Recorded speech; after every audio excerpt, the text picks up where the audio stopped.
Much more than a set of fighting techniques, Jiu-Jitsu is a philosophical and cultural system, a set of teachings that will follow with its followers for the rest of their lives. Endurance, The Life and Death of Jiu-Jitsu, 2nd edition. ISBN 978-65-5531-146-4. 1st edition, April 2020. Audiobook by author in 2023. Publisher Autographia Edition and Communication Ltha. Marink Vega Street, number 6, 10th floor, downtown. Rio de Janeiro, RJ. www.autografia.com.br. All rights reserved. Reproduction of this book for commercial purposes is prohibited without prior authorization from the author and Editora Autografia. International Cataloging Data in Publication, CIP, EDOC Brazil. Cover and back cover. Initially, it seems a little strange, Life and Death of Jiu-Jitsu. Symbolically, it makes sense. When trying to describe up to the present day, Jiu-Jitsu has gone through several moments. The author brought reliable reported experiences, filling gaps that refer to the beginning of Brazilian Jiu-Jitsu. This one that already existed, even before Maeda taught the young Carlos Gracie. However, it is highlighted in this work, Oswaldo Fadda, who, with his entrepreneurship and unequivocal contribution, became a reference when starting, in 1950, in the suburbs of Rio de Janeiro, a legacy of classic jiu-jitsu that lasts until today through his nephew Elio Fadda and masters at the same original academy in Bento Ribeiro. Through the theoretical assumptions we can observe that the Brazilian Navy hired Japanese to teach classes to its military. Among them, Luiz de Franca Filho, who through Master Oswaldo Fadda introduced this line of jiu-jitsu to the world.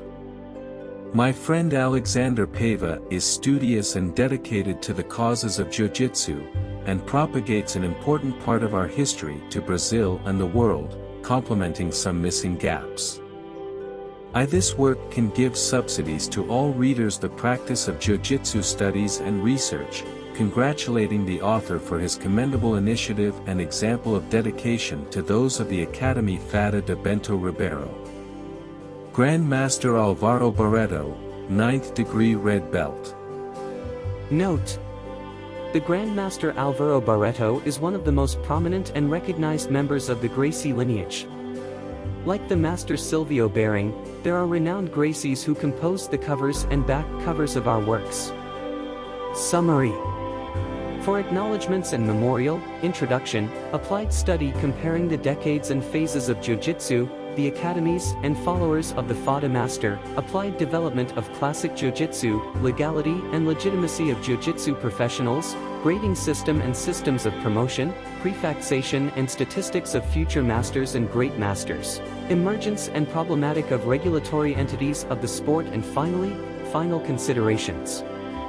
I don't have gold or silver, but what I have, that I give you. Acts 3. For thanks and memorial. I highlight this second volume by thanking all those who understood the true objectives of the literary works that, with many difficulties, we were predisposed to present to lovers of the history of Jiu-Jitsu, in particular, Brazilian Jiu-Jitsu of the Fadda lineage. This lineage, as many times reported, of little public knowledge, however, so valuable and important in the historical context of martial arts. Once again, we emphasize that this work has in its texts and paragraphs information that, in almost its entirety, was reported orally by Oswaldo Fadda himself, Alexander Chandu and Umberto Fadda, informally to his disciples and family members, including in literary form. For the works, Jiu-Jitsu and the Fall of the Complexes, by Oswaldo Fadda, and Jiu-Jitsu Above All, by Alexander Chandu. All information passed within the Fadda original academies and segments. For this reason, we do not pretend to be above the truth of facts, but to present what has been passed on to us in the simplest and most direct way, as well as in the environment of the academies of the fairy lineage. We tried to capture the maximum of the experiences and coexistence of these great friends, who also, after training at the academy, shared with the students' families. In this environment of emotion and affection, the extension of the house and the genetic family was made. Treated by Fadda, Chandu and Beto as children, the students were also part of the life and history of each of these masters. Therefore, in this work, we reflect the admiration and attention of all Fadda masters and teachers who, until today, treat their students as friends and children. This battle to reintroduce the Fadda name and the classic Jiu-Jitsu that this lineage maintains is intended to ensure that all this precious information is not lost over time and forgotten, as such a practice of preserving memory and emphasizing to historical studies in Jiu-Jitsu academies is not common. Some readers identify with many of our stories and in them ratify that Academia Fadda is an important line of Jiu-Jitsu, which throughout history has contributed to the moral formation of its students, family support, professional guidance, and emotional support. We can clearly say that Jiu-Jitsu has changed the lives of many. He has ensured that we are freed from the snares of the world, set up to enclose and hostage those who have allowed themselves to walk in other crooked paths. Many were freed in body and spirit from the ills that this world separates from everyone who does not follow the paths of honor and moral wisdom. We can say that Jiu-Jitsu is an irreplaceable and elemental treasure in our spiritual and material lives. Our fruits, through Jiu-Jitsu, reflect all the affection of our friends, students and family, the admiration of other social and sports segments, and also the certainty that the trajectory of each follower of Grand Master Oswaldo Fadda transcends Jiu-Jitsu sport. I thank from the bottom of my heart to my master, friend and father, Mr. Marciano Vieira Cardoso, who raised me with great care and love, allowing me to discover the opportunities that Jiu-Jitsu has to offer through his example and philosophy, my wife, Miss Marcia Rodriguez Paiva, for being by my side in the most unusual and fearless attacks on the ideals, projects and dreams related to Jiu-Jitsu Fadda, to my brother Suxo Fadda, friend Rina Fadda and my master Helinho Fadda for their confidence in allowing me to manage their legacy, to FJJ Rio through my friends Carla Bella and Kenya Gracie, who have always trusted and supported my initiatives to improve Jiu-Jitsu together with Master Robson Gracie, Grand Masters João Alberto Barreto, Alvaro Barreto and Master Silvio Bering for his tireless support to me and Brazilian Jiu-Jitsu through his noble and differentiating initiatives. To the Commander of the Escortive Council of Guard, Inspector Pereira, notable Rio Guard, who did a lot for the institution and never had his real value recognized. Oh, this man is an example of humility and respect for others. For the commanders of the Brazilian Navy, Mr. Romeo Ferreira, Petty Officer da Costa and the valiant Commander Alexander Tonini for the trust placed in me in allowing me to be at the forefront of Jiu-Jitsu at Profesp of Marines Corps. Still with great pride to my coach friends William Caetano Machado and Sergio Magalhães, who with great humility and patience took their time to help me recover my health and learn more about overcoming obstacles.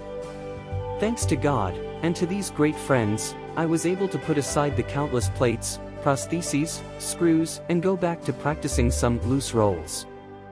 With great pride I also thank the friends and entities below, as a fundamental part of my story. To my great friend, President of the former ACAJ Association of Caxias of Jiu-Jitsu, Master Claudio Cordero Marculino, who was my double in the first Confederation courses, to my friends and masters Robson Bandeira and Herman Santos who, together with me, took the first steps in the Federation, to everyone from CBJJO, Brazilian Confederation of Olympic Jiu-Jitsu, Masters Walter Nogueira, Waltonho, Jair Court, Arista Mesquita and Celio Caneca, to the President of FEJAS, Jiu-Jitsu Federation of Espírito Santo, Master Agnaldo Goes, to everyone from the CBJJE, Brazilian Sports Jiu-Jitsu Confederation, Masters Moises Muradi and Edmilson Alves, to the President of the FBJJ, Brazilian Jiu-Jitsu Federation, Grand Master Hilton Leal, to the President of CBJJD, Brazilian Sports Jiu-Jitsu Confederation, Masters Rogério Gavazza, Carleo Barreto, Lili, Mauricio Abreu, Bruno and Marcos Gavazza, to the President of LRJJ, Jiu-Jitsu League of the State of Rio de Janeiro, Masters Silvio Pereira and Marlene, to the President of FJJPRJ, Professional Jiu-Jitsu Federation of Rio de Janeiro, Master Gustavo Souza, to the president of LJJS, Southeast Jiu-Jitsu League, Master Rogerio Machado. Especially the memory of our Grand Masters Oswaldo Fadda, Chandu and Umberto Fadda, as well as all their followers. A new life in used kimonos. Article from the newspaper O Globo, Globo Comunidade, December 1993.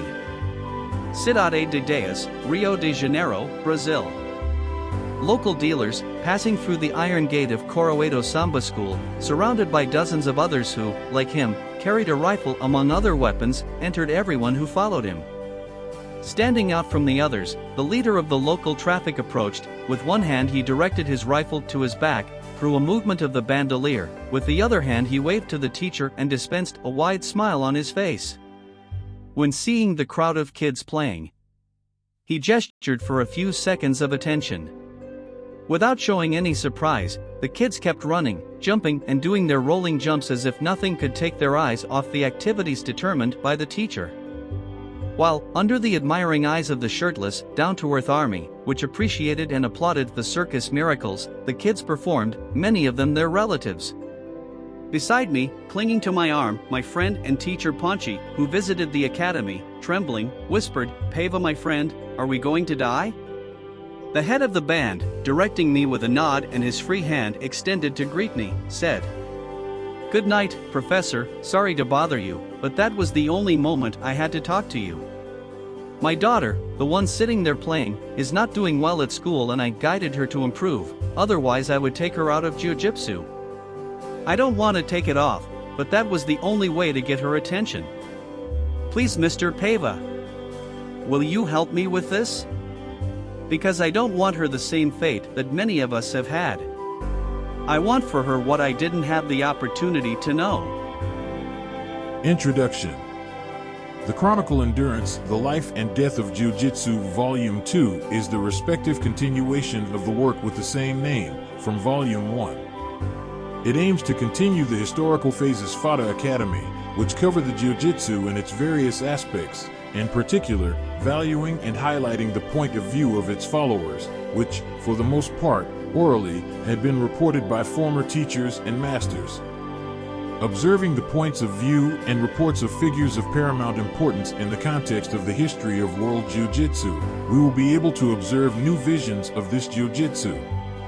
This work then details or explains, in a very simple and direct environment, the realities experienced in Fadda academies, with a lot of emotion, coherence, and feeling. It has no pragmatic aim of inserting a vision of superiority or absolute truths about jiu-jitsu or any part of history related to it, but rather demonstrates how Fadda internally went through the evolution of jiu-jitsu. Regardless of the reality, or meaning that it is the conduct of other jiu-jitsu lines, nor the reality of jiu-jitsu practice today, we intend to be at the forefront of a motivating commotion, promoting subsidies to readers and listeners and practitioners of Fadda Jiu-Jitsu, as well as those interested in getting to know a new point of view of the same known Jiu-Jitsu, allowing the reader to understand how past knowledge develops over these 75 years of Jiu-Jitsu history. Developed at Fadda Academy in Bento Ribeiro, a suburb of Rio de Janeiro, Jiu-Jitsu Fadda, while maintaining its classic essence, underwent some adaptations and reformulations of pedagogical concepts, thanks to the influence of its representatives, as well as the new ones. Supporters of the teaching-learning process system, the ferry evolved every day. Thanks to this new academic vision in Jiu-Jitsu, Fadda started to classify promising technical content specific to the Fadda methodology in compendiums and research collections, in order to present and develop the concepts of the fight itself, as well as the historical, liturgical, and philosophical theoretical knowledge that involves the classes at Academia Fadda and its differentiated methodology. Observing results much more directed to the psycho-emotional value of the individual than to the qualities that they should present in the combats, we ratify that Fadda is a school of life. Far from this work being seen as a modus operandi reference, the information it contains aims to perpetuate the stories and concepts of Jiu-Jitsu Fadda with a holistic perception of the future of the sport. We intend to captivate the target audience by encouraging them to know and seek more and more knowledge and information that can complete, ratify, or rectify all the data that each one has about the same story, thus helping this production to become something even more credited and recognized as an academic instrument.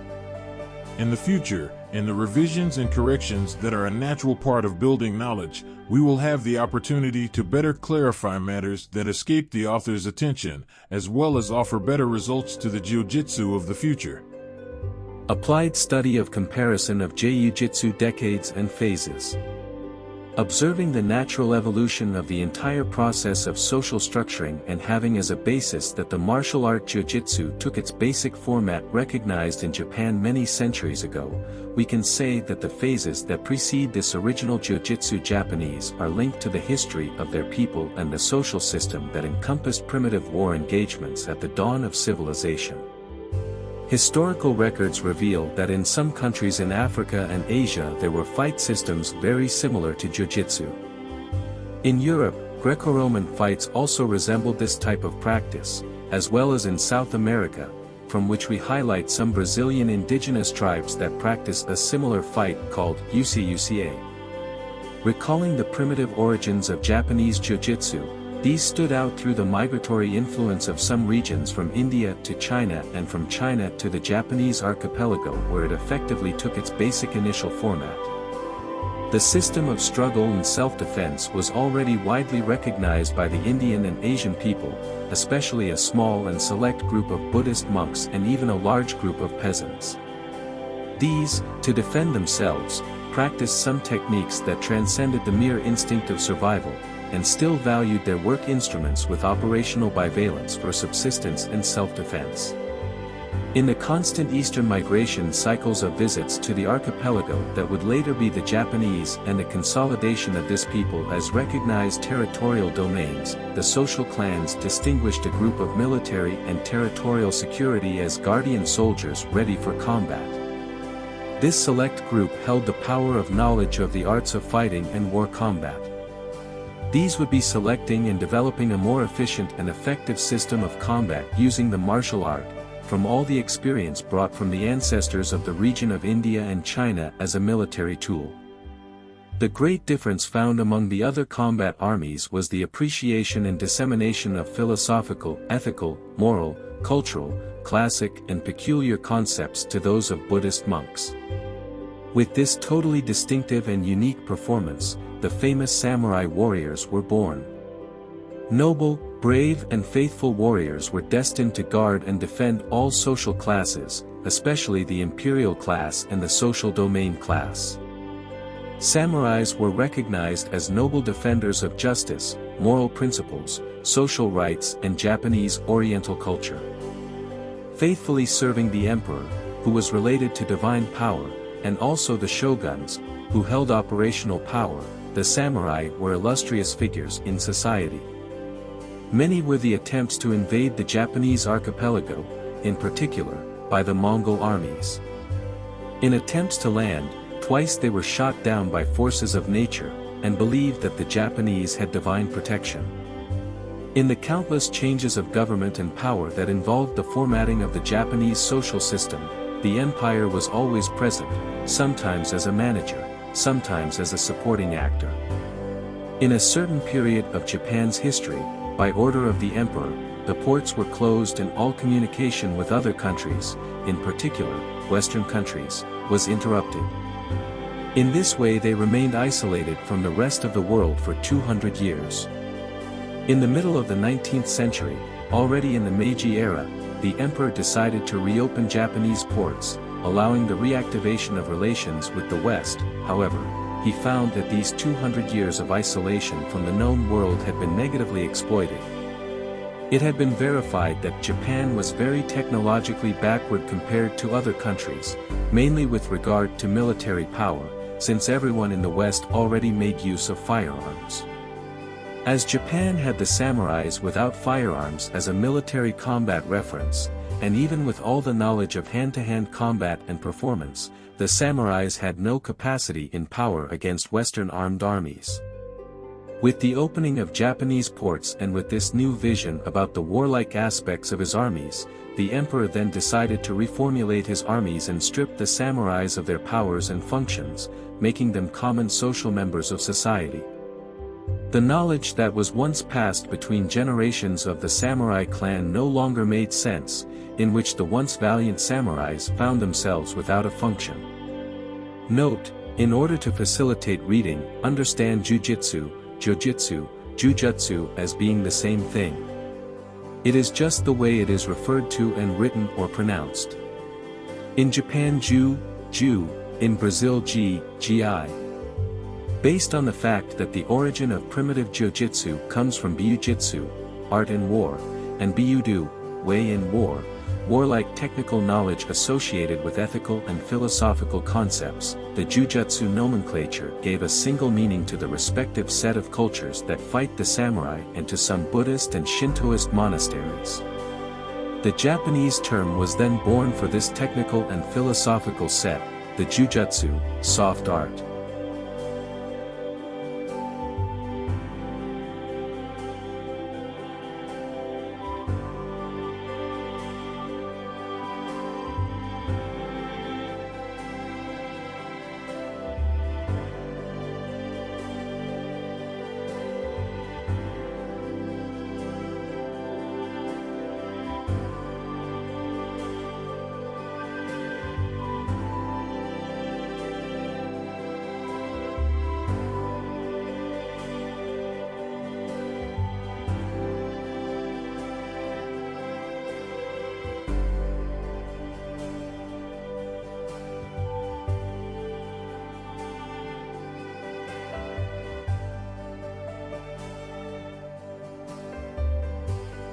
(1) The significance of the word, d. Subjective in terms of immediate practical results, this segment has a pedagogical, intellectually methodological purpose with teaching purposes, theories, methodologically formed techniques, philosophy, culture and moral and ethical reasons. 2. The significance of the word, JTSU. Destined for concrete results, culture, art, palpable form, methodological set, technical system, a concept totally linked to practical execution with operational purposes. With nowhere to allocate their secular teachings, the samurais decided to reveal their knowledge to the public, thus allowing them to remain employed or in paid activities, as private security guards, teachers and guides. Due to the diversity of technical and philosophical techniques and cultural directions, which were no longer part of the new reality in the Budo world, they then moved to teaching through a new teaching segment of the art of war, thus emerging Kabuto, way of the ancient martial arts. Some samurai teachers continued their path under Kabuto concepts, through traumatic blows, punch-kick techniques and direct combat, these revealing a new segment of Jiu-Jitsu. From Kabuto originated Karate-Do, way of empty hands, following the path of smoothness, energy retention and joint counterattacks through the opponent's strength, followed by Aikido, based on samurai swords, and their techniques of combat remained Kendo, and so many other martial arts emerged from Jiu-Jitsu that were revealed. Still as an inheritance, the original Japanese Jiu-Jitsu remained within the continuity guidelines of Kabuto, however, with the passage of time, it no longer served in its entirety as a working instrument for retirees from the position of samurai. We highlight the most famous teacher of samurai arts in the contemporary world. His name was Jigoro Kano and he was a member of the Japanese imperial elite in the 19th century. Kano decided, from all the knowledge that Jiu-Jitsu encompasses, to remove part of it and create Judo. We can say then that all the outstanding martial arts originated from the primitive Japanese Jiu-Jitsu practiced by the samurais, including Judo. Some of this primitive knowledge was lost over time, mainly with the extinction of the position of samurai. We can exemplify in Jujutsu the extinction of the use of bow and arrow, also the extinction of the art of chivalry, the samurai sword in combats as a means of defense, the fights that emphasize the sticks, and even the ninja practice itself, which it was practiced by a group that had the same knowledge as the samurais, being differentiated by not following the honorable code of conduct called Bushido, warrior's way. The original Japanese Jiu-Jitsu no longer existed in its primitive form, but left its legacy through history and in the representation of its developed segments as mentioned above in this chapter. Arriving in Brazil, Japanese Jiu-Jitsu in the form of a new segment of Jiu-Jitsu known as Kano Jujutsu or Jujutsu de Kano, which would later be recognized as Judo. Jigoro Kano would make a big revolution in martial arts and combat sports. As a tool for the dissemination of the Japanese Empire and an effective representative of the nation's power and intellectual capacity, Judo began to be presented by the ambassadors of the Japanese Empire in all continents and countries, in order to disseminate the Japanese martial methodology. In Brazil, the known and practiced fights were box or capoeira, distributed in two very different social classes. The poorest practiced capoeira, and box was the privilege of the rich, except for those who stood out as box fighters even though they left the periphery, but still remained poor. In 1908, through the Brazilian Navy, which hired the Japanese Fadda Miyako, some Brazilians had the opportunity to get to know Jiu-Jitsu, among them the outstanding Mario Aleixo who, in 1915, was already teaching Jiu-Jitsu in Rio de Janeiro. Already around 1914, some other teachers representing Japan, who by the aegis of Jigoro Kano, were also developing Kano Jujutsu here in Brazil. We can highlight the Brazilians Jacinto Ferro, who helped Maeda in his academy. In the line of Brazilian Jiu-Jitsu, we highlight the Gracie family that, through the pioneer at that time, the young Carlos Gracie, who learned from Mitsuyo Maeda's school and raised Jiu-Jitsu as a brand of Brazilian martial art. Count Koma, when teaching Kano's Jujutsu and not Japanese Jiu-Jitsu, realized that such an environment was not conducive. How would you make your students in a ferocious heat frequently and martially use the unknown, hot and heavy kimono? How could they cushion the impact of falls caused by throwing if they didn't have mats? So Maeda is in a big dilemma. Maeda chooses to practice self-defense techniques and no-gi ground fights based on submissions and submissions. Recalling the phases that preceded contemporary Jiu-Jitsu, in 1908, the Japanese teacher Fadda Miyako, who had nothing to do with Kano's Jujutsu, presented and was the first to introduce Jiu-Jitsu in Brazil, and still left great roots complemented by Maeda and Takeo Yano, among others. In the Navy, which actually should also have presented Kano's Jujutsu, the process took place more directly through the hiring of Miyako by Admiral Alexandrino. The institution had all the necessary resources for the dissemination of knowledge of the martial art Jiu-Jitsu, which is why, when Navy Jiu-Jitsu was presented by Franca and subsequently by Fadda, the great difference from the other types of Jiu-Jitsu was verified. We can say that the Brazilian military institution Brazilian Navy was the first institution that, long before the initiatives of Jigoro Kano, Mitsuyo Maeda and other segments, was responsible for spreading and practicing the knowledge of true Japanese Jiu-Jitsu to the military. In the Navy, when developing the teachings in an internal military environment, we verified two different segments of Jiu-Jitsu practiced at the time. A Jiu-Jitsu that followed the guidelines of Kano's Jujutsu, but which, through Maeda, took another format and also years before and Miyako's Jiu-Jitsu in the Navy. A Jiu-Jitsu that had its military audience and had more complete knowledge of the original Japanese art. In the Navy, in an internal and restricted environment, Miyako put aside the pedagogical process and taught a Jiu-Jitsu based simply on military combat conduct of self-defense and social security, which France, years later, would continue. We highlight the types of Jiu-Jitsu presented. 1.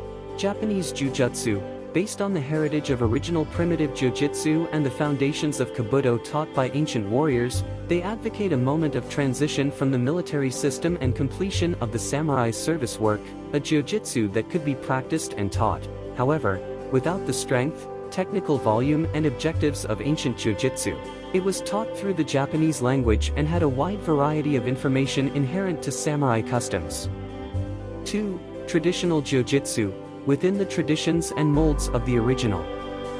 In the travels of the Japanese Mitsuyo Maeda around the world, in the hiring of Sada Miyako to instruct the Navy and the composition of the team of Japanese teachers who accompanied Maeda on behalf of Jigoro Kano, Shimizu, Laku, Satake and others. It is a 5. Professional Jiu-Jitsu. After the success of the UFC in 1993, Brazilian Jiu-Jitsu became a worldwide fever, also giving entry to the world of MMA, mixed martial arts, which had Jiu-Jitsu as its main representative. Many professors began to be invited to teach their classes in other countries. The United States and Europe were the first centers of dissemination of Jiu-Jitsu. However, the United Arab Emirates were the main hirers of teachers. The cities of Dubai and Abu Dhabi worked as great disseminators of the multiplication of professional Jiu-Jitsu, mainly because they were the first to implement Jiu-Jitsu in their elementary schools, making it mandatory for all children and adolescents in the country. This point was already vastly developed by Japanese society with judo in its schools. All this projection culminated in the need for pedagogical training and the academic development of black belts.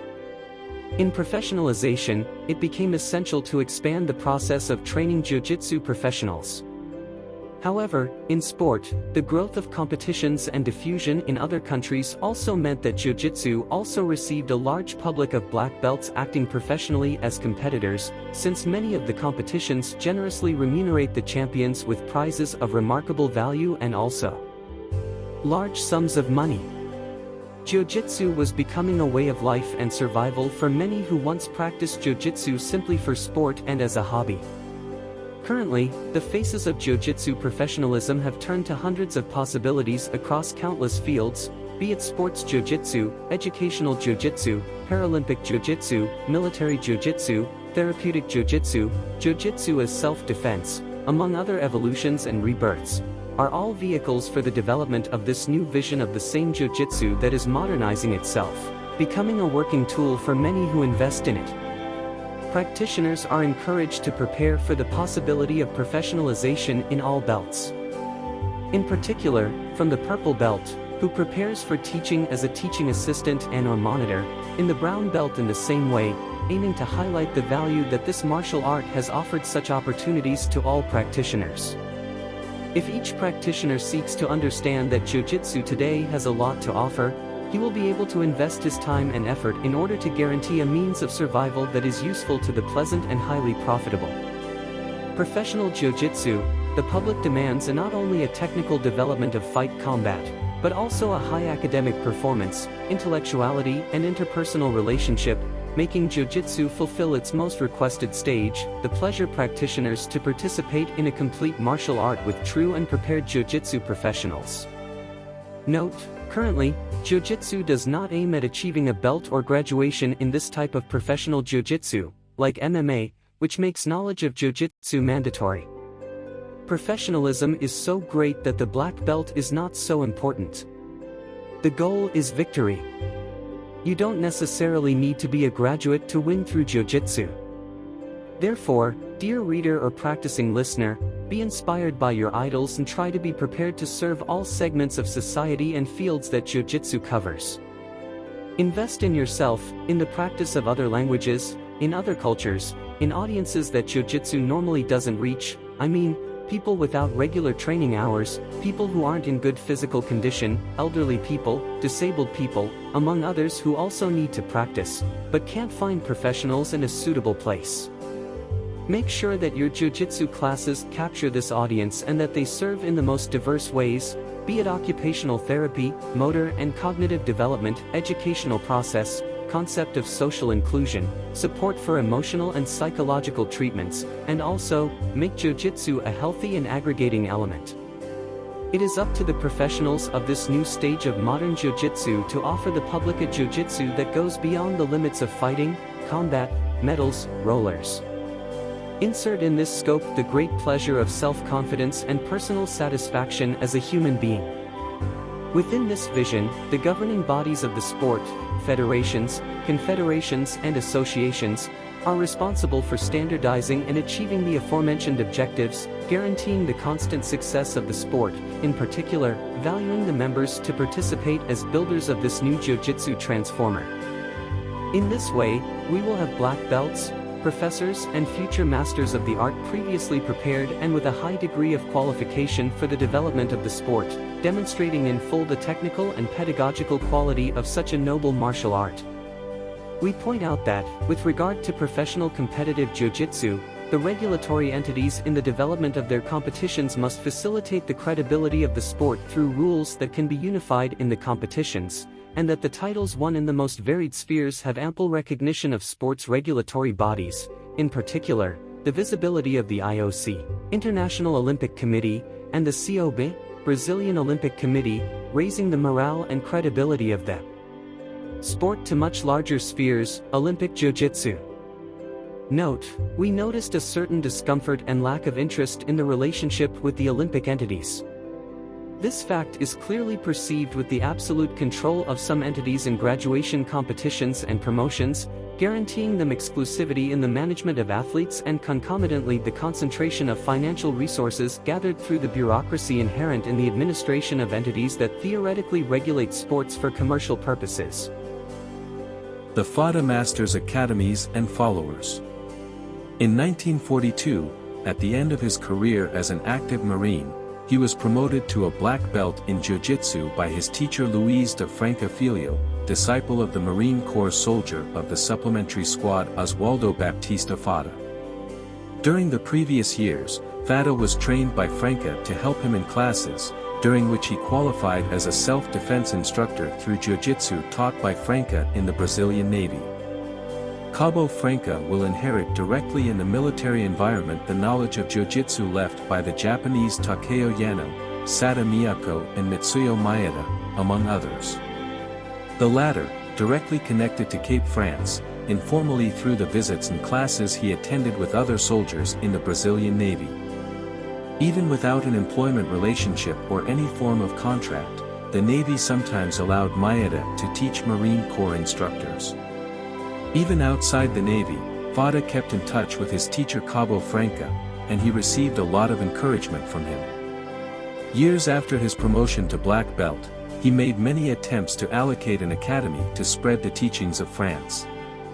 In this interstice, he continued to visit and teach informally in the Navy and also started his classes in the Brazilian Army through the cavalry, where his older brother Humberto Fadda served. Humberto became his first student in fact, however, due to the lack of time to dedicate himself more effectively to Fadda's teachings and because he was older, Fadda did not charge him with commitment or more dedication. But even so, as a way of setting an example to the other soldiers in the unit, Humberto spent a lot of enthusiasm in the self-defense classes taught by his brother Fadda in the army. After the end of World War II, around 1947, he managed to consolidate his first structure for jiu-jitsu classes in the Bento Ribeiro neighborhood, on the outskirts of the city of Rio de Janeiro. Fadda had found his friend, a former FEB, Expeditionary Brazilian Forces, fighter who had served in the war. Alexander de Souza Neves, Chandu, as he was known by everyone in the neighborhood, promptly identified with jiu-jitsu, as he had seen the film Behind the Rising Sun by Edward Dimitri, which showed the victory of jiu-jitsu over boxing, but mainly with Oswaldo Fadda's attempts to offer a disciplining and healthy martial activity in the region, an activity that could contribute to the social well-being of the community, especially children and adolescents who at the time they had no opportunities for sports activities. Chandu supported Fadda to leverage the sport and its projects. The first step was inviting Oswaldo Fadda to start his classes in the backyard of his house, where he already carried out gym activities and physical exercises. At Rua Papari, number 126, Chandu and Fadda already filled the place for a few days, which no longer held the number of young people looking for classes. He also accompanied his older brother Humberto on this project, the same man who introduced Fadda to the army to teach classes. Classes on Papari Street lasted a short time, with Chandu's initiative and daring, it was soon replaced by a larger location, in better conditions to receive the growing public. Chandu rented the place as a way of helping to leverage social jiu-jitsu, and he bet on Oswaldo Fadda's creativity to make jiu-jitsu an instrument of change in people's lives, of social inclusion and educational support for young people from the humble region. The first gym opens on Rua João Vicente, still without a good structure, but with a space that was better than the backyard of Chandu's house. In 1949, they moved to the building at João Vicente 1155, with more space, but still a precarious structure for practice. The number of students grew vertiginously, and then, after much effort, the first Fadda Academy in Bento Ribeiro was inaugurated on January 27, 1950, a place that is still in full swing today. At the new structured academy, his friend and best student, Chandu, was promoted by Oswaldo Fadda to responsible professor and partner of the academy. When he took over the Fadda unit, he never left it. He lived and taught classes in the same building until his last days. Upon seeing the enthusiasm of everyone in the practice of Fadda Jiu-Jitsu and the results with the local community through the young people who at Fadda learned concepts of citizenship, respect, discipline, education and studies, Umberto Fadda also decided to increase the structure of Fadda Academy, and with all his savings set aside during years of work to open a store selling records, he decides to open the first and only Jiu-Jitsu Academy in Fadda branch in the Cascadura neighborhood, which also had the same social and economic needs. Umberto embraced Fadda's ideals as well as Chandu and got his whole family involved in Jiu-Jitsu activities, especially his only son Elio Fadda, whom Oswaldo also took as his son and heir to his entire legacy. Even with all the jealousy of fights between the brothers because of the future Jiu-Jitsu Fadda, young Hilinho took turns paying attention to the two great masters of his life and represented the value of Fadda's academies on TV Globo's Captain Hurricane program. Under the command of Oswaldo Fadda at the headquarters, the branch in Cascadura had his nephew Hilinho Fadda as a reference. In 1965, still young, Elio Fadda was promoted to black belt at the age of 17, immediately taking over adult classes, while Umberto dedicated himself to children in Cascadura. Often the two academies got together for a great training session.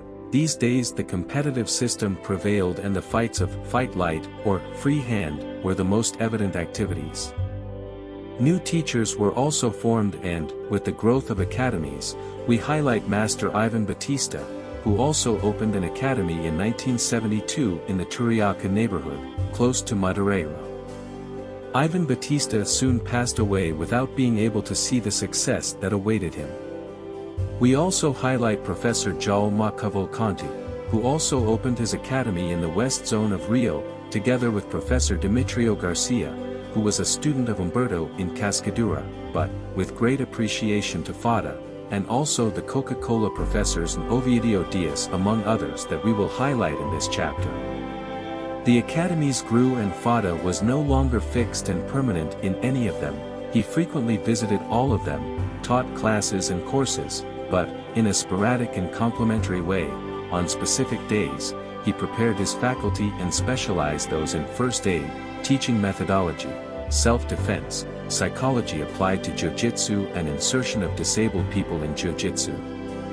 In Bento Ribeiro, he stayed and effectively took over Mestre Chandu. In the original building of Academia Fadda, Mestre Chandu, who, by the way, never left the original building until the end of his life, and Professor Ovidio Diaz de Oliveira, and also the support of Professor Mansueto Gomez, were together in the building of Academia Fadda de Bento Ribeiro as managers.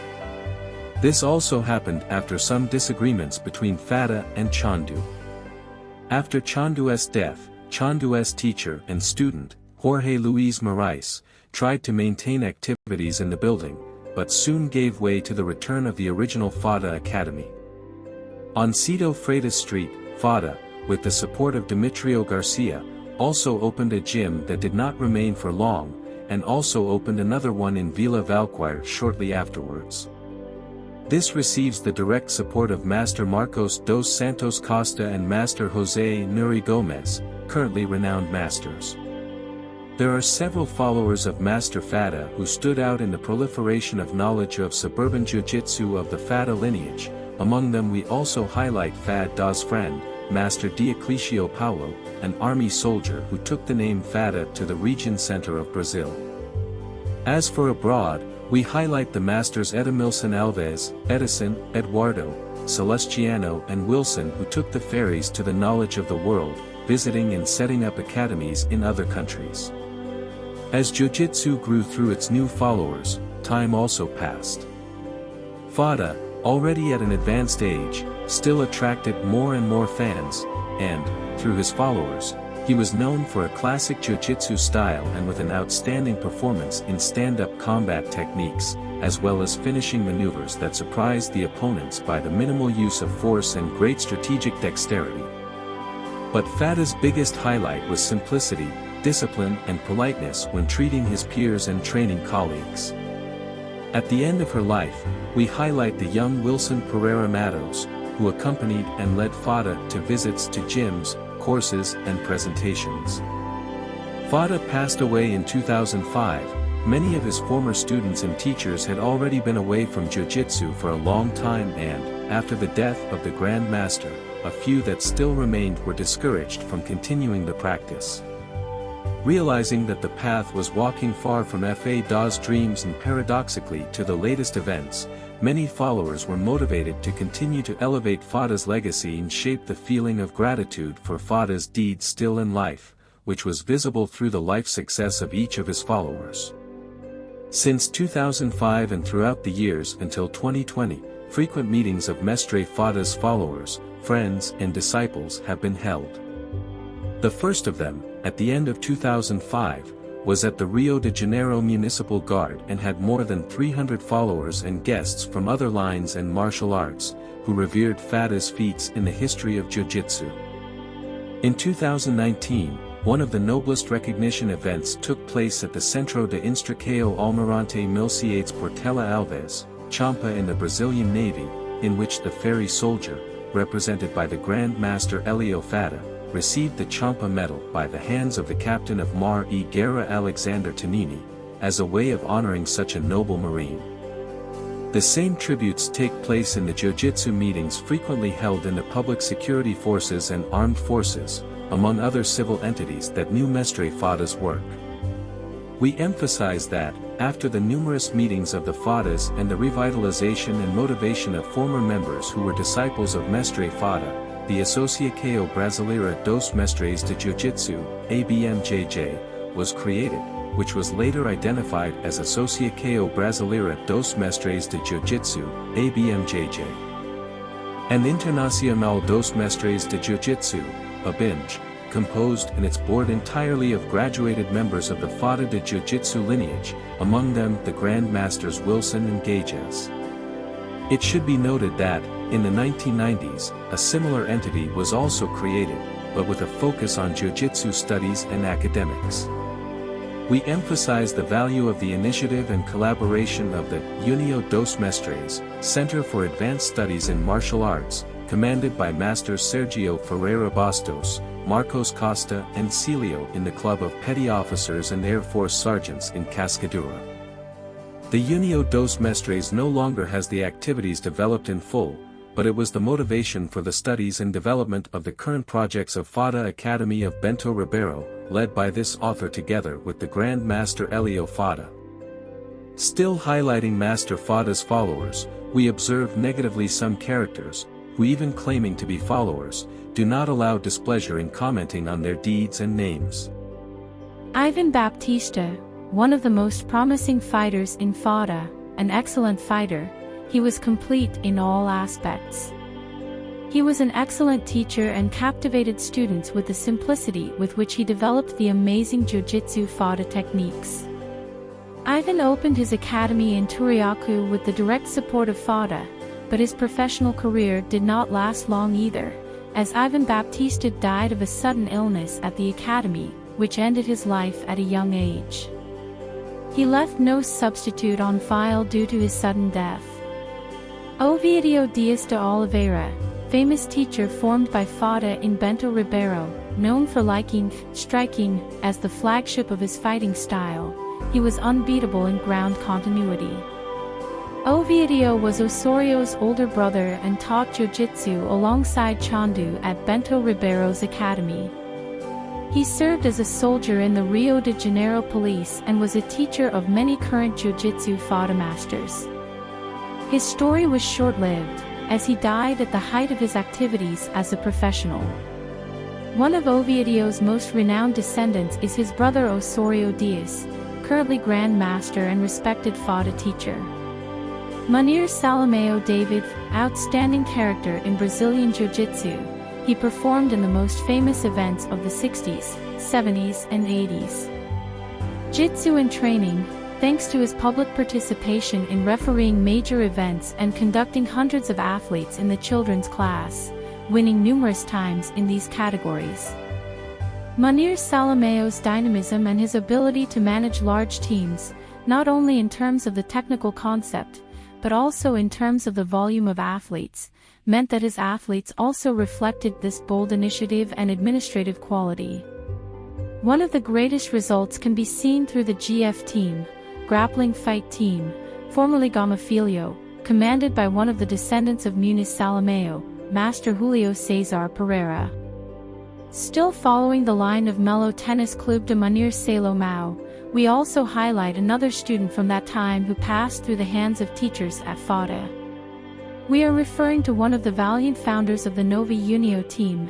This is Master Wendell Alexander, who inherited the same noble characteristics of Munir and also had the opportunity to receive knowledge from Grand Master Geraldo Flores, Grand Master João Rezende and by Sebastian Ricardo, who had been an important teacher at the Melo Tennis Club and belonged to the Gracie lineage, and was also very important.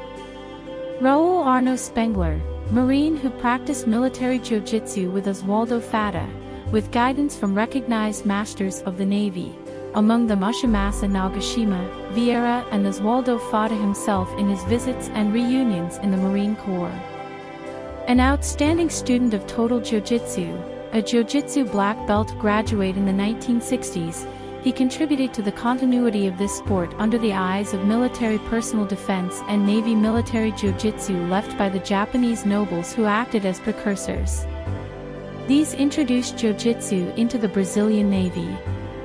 Raul Arno Spengler was an outstanding Marine who had the opportunity to leave his legacy through the military personal defense schools that still operate at the Almirante Milciades Portela Alves Instruction Center, Champa, in the city of Rio de Janeiro, through the teachers Mauro Andre and Paiva who worked with Spengler in the 3rd Battalion, Paysandu.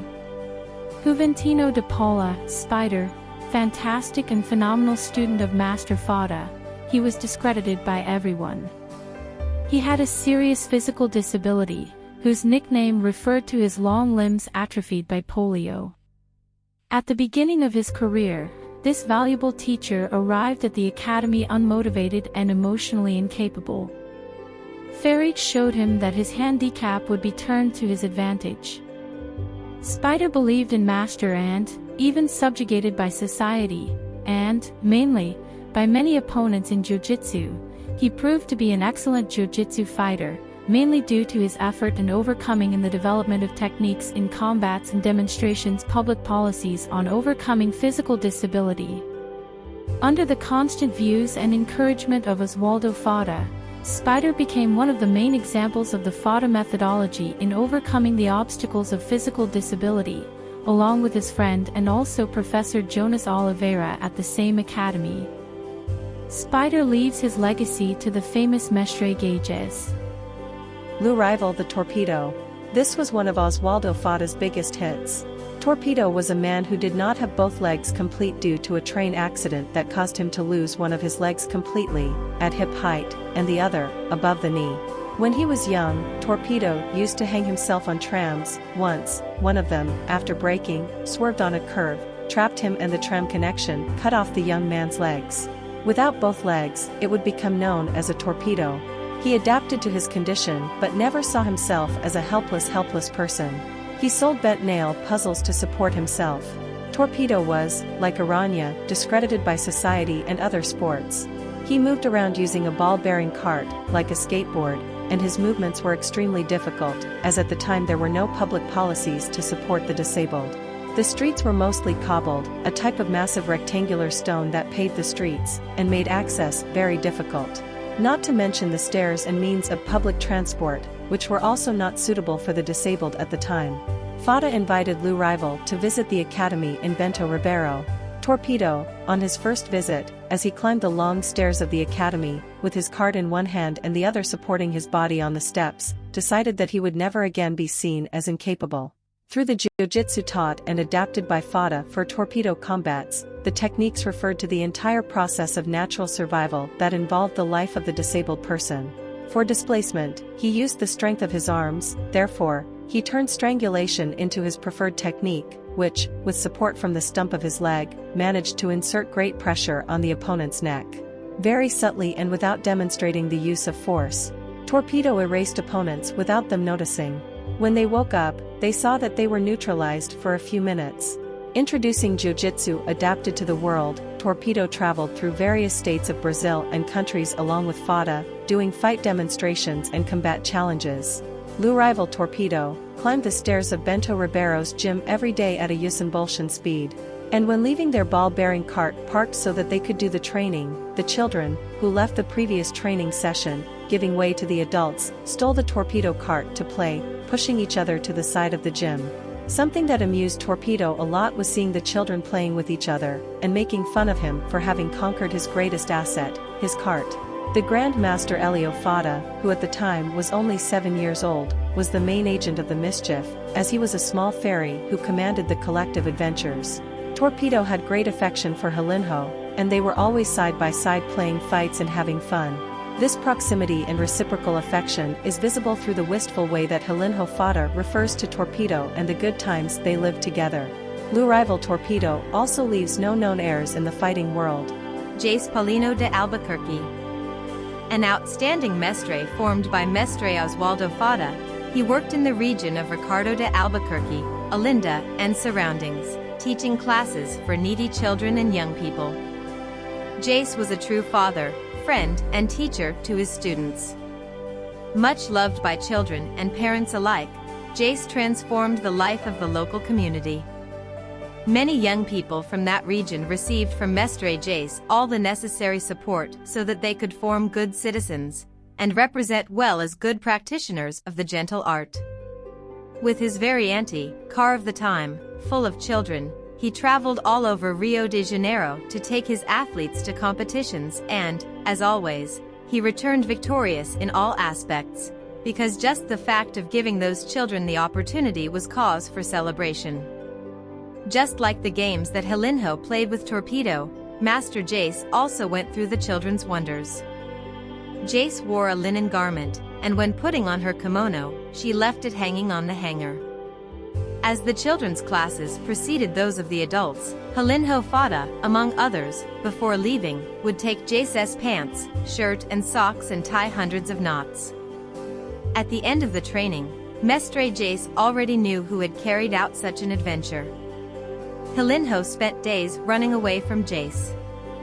He left classes early so Jace would forget about the case. Even before Jace found the little demon, he noticed that his clothes were full of knots again.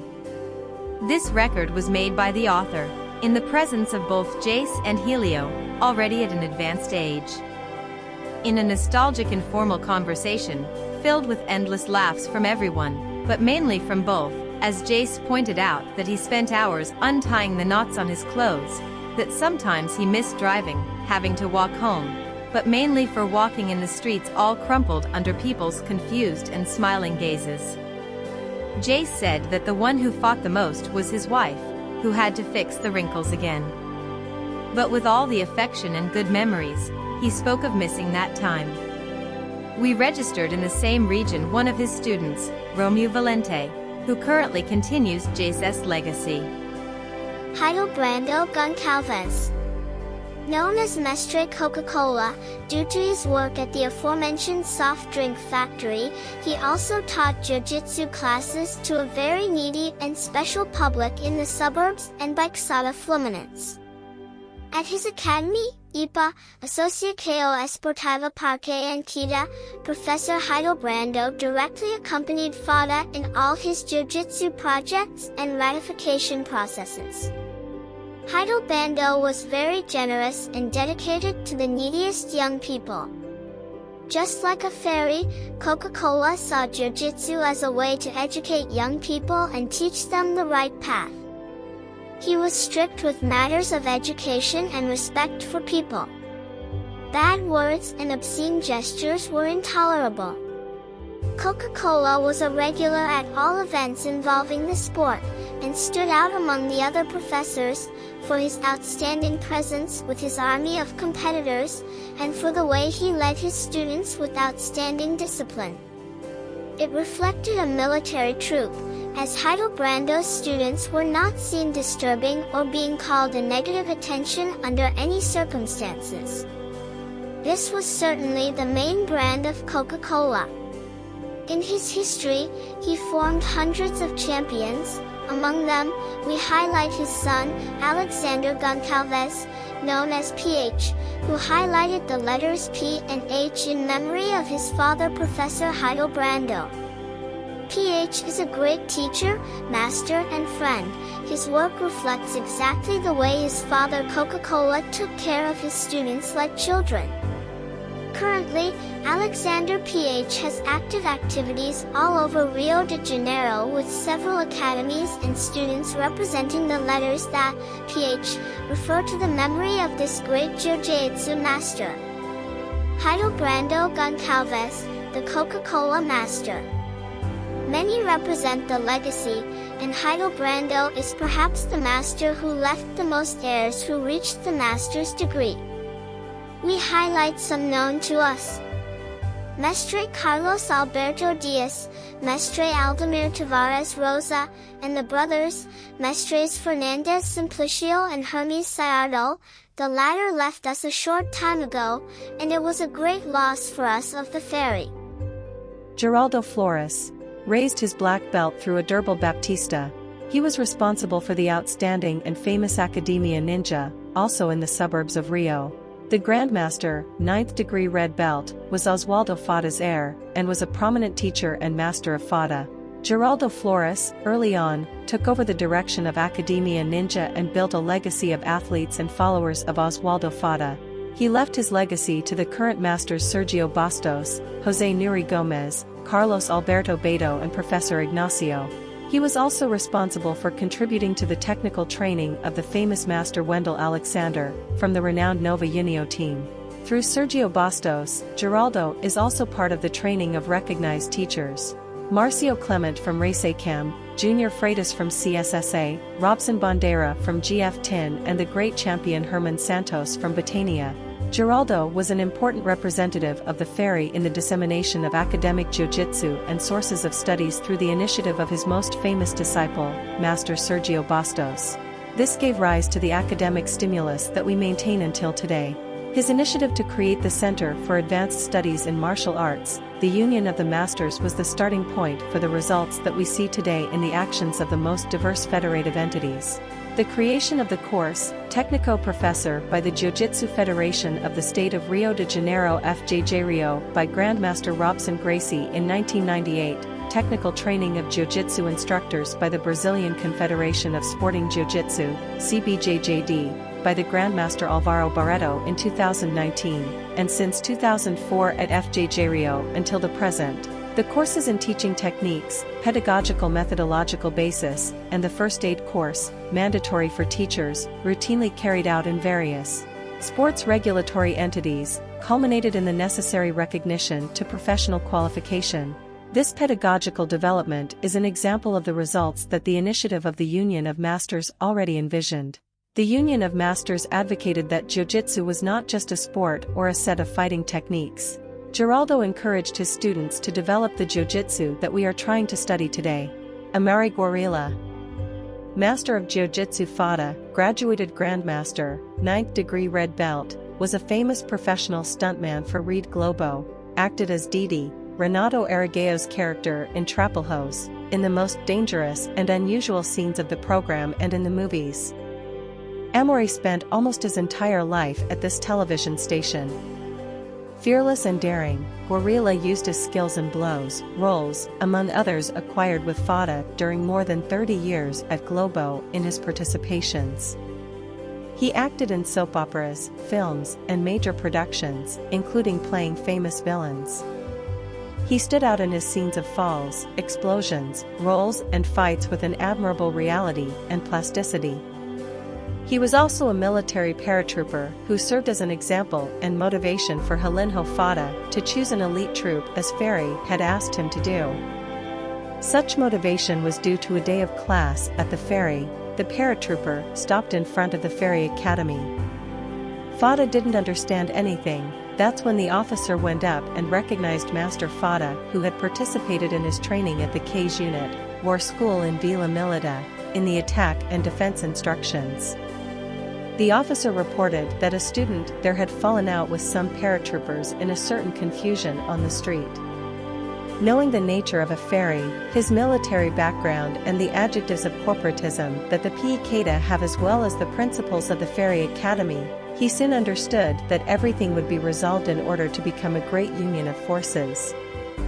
Fadda immediately identified Amory Gorilla for herself, as she knew her offspring very well. As soon as the troops said goodbye, the Ferry went looking for him and did not find him. Gorilla had fled through the roof of the academy, not because of the troops in the street, but because of the scolding that Fadda would give him. Fadda had undertaken to resolve the misunderstanding and adjust all procedures so that this fact was somehow portrayed. The following week, Fadda ordered the Gorilla to present themselves in the parachute brigade, not to apologize, but to represent the true men of the Ferry.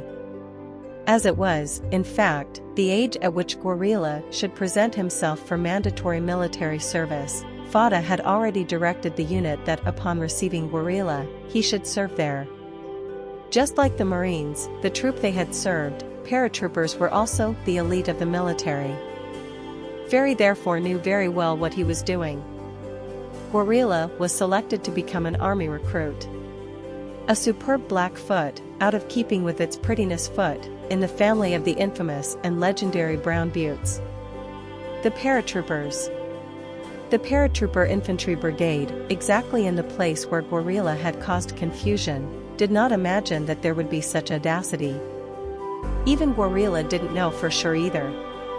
At this point, we believe that Fadda and Chandu were bursting with laughter.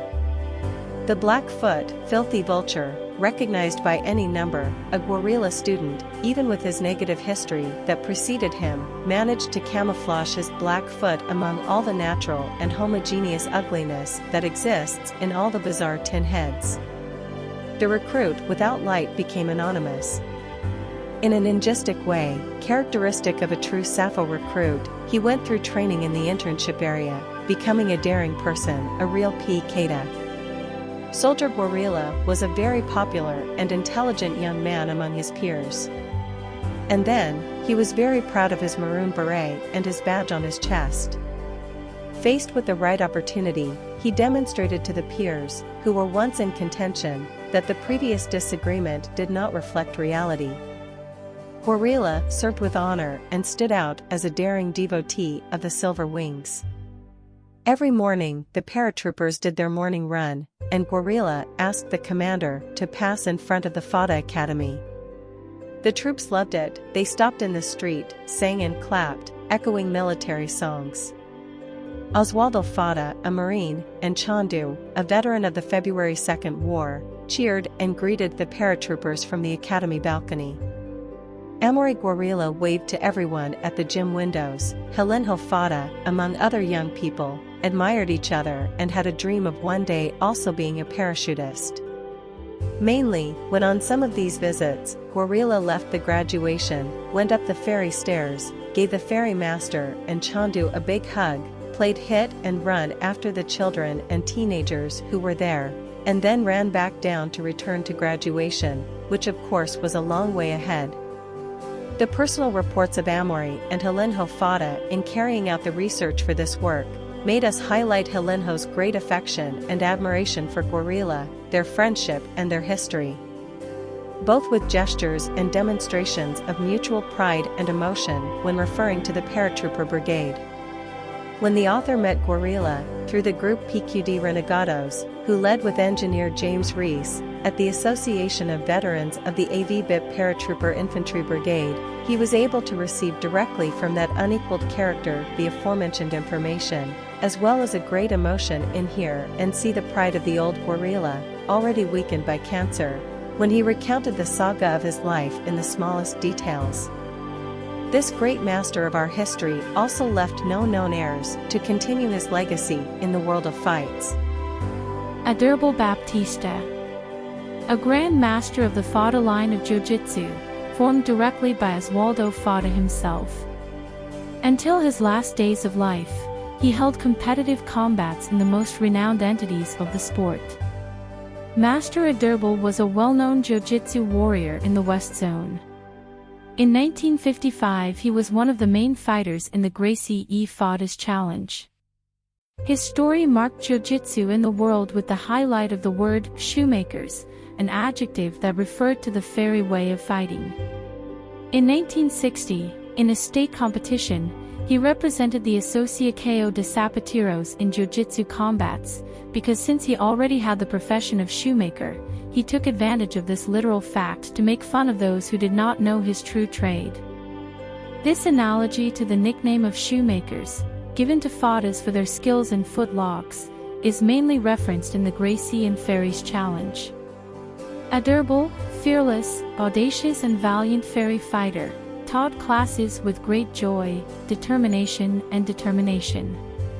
Together with his son, teacher and master Hercules Baptista, he raised the name Fadda everywhere he went. Currently, Adorable's legacy is continued by his dear son, Hercules Baptista, a great friend, brother and master of the fairy lineage.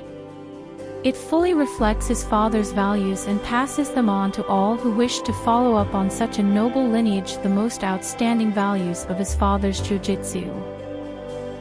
Applied development of classic Jiu-Jitsu. Assuming that Brazilian Jiu-Jitsu began its format after the knowledge of Japanese teachers teaching them traditional Japanese Jiu-Jitsu, we classify it as an intermediate and intercession point between Jiu-Jitsu taught with Jiu-Jitsu to be taught.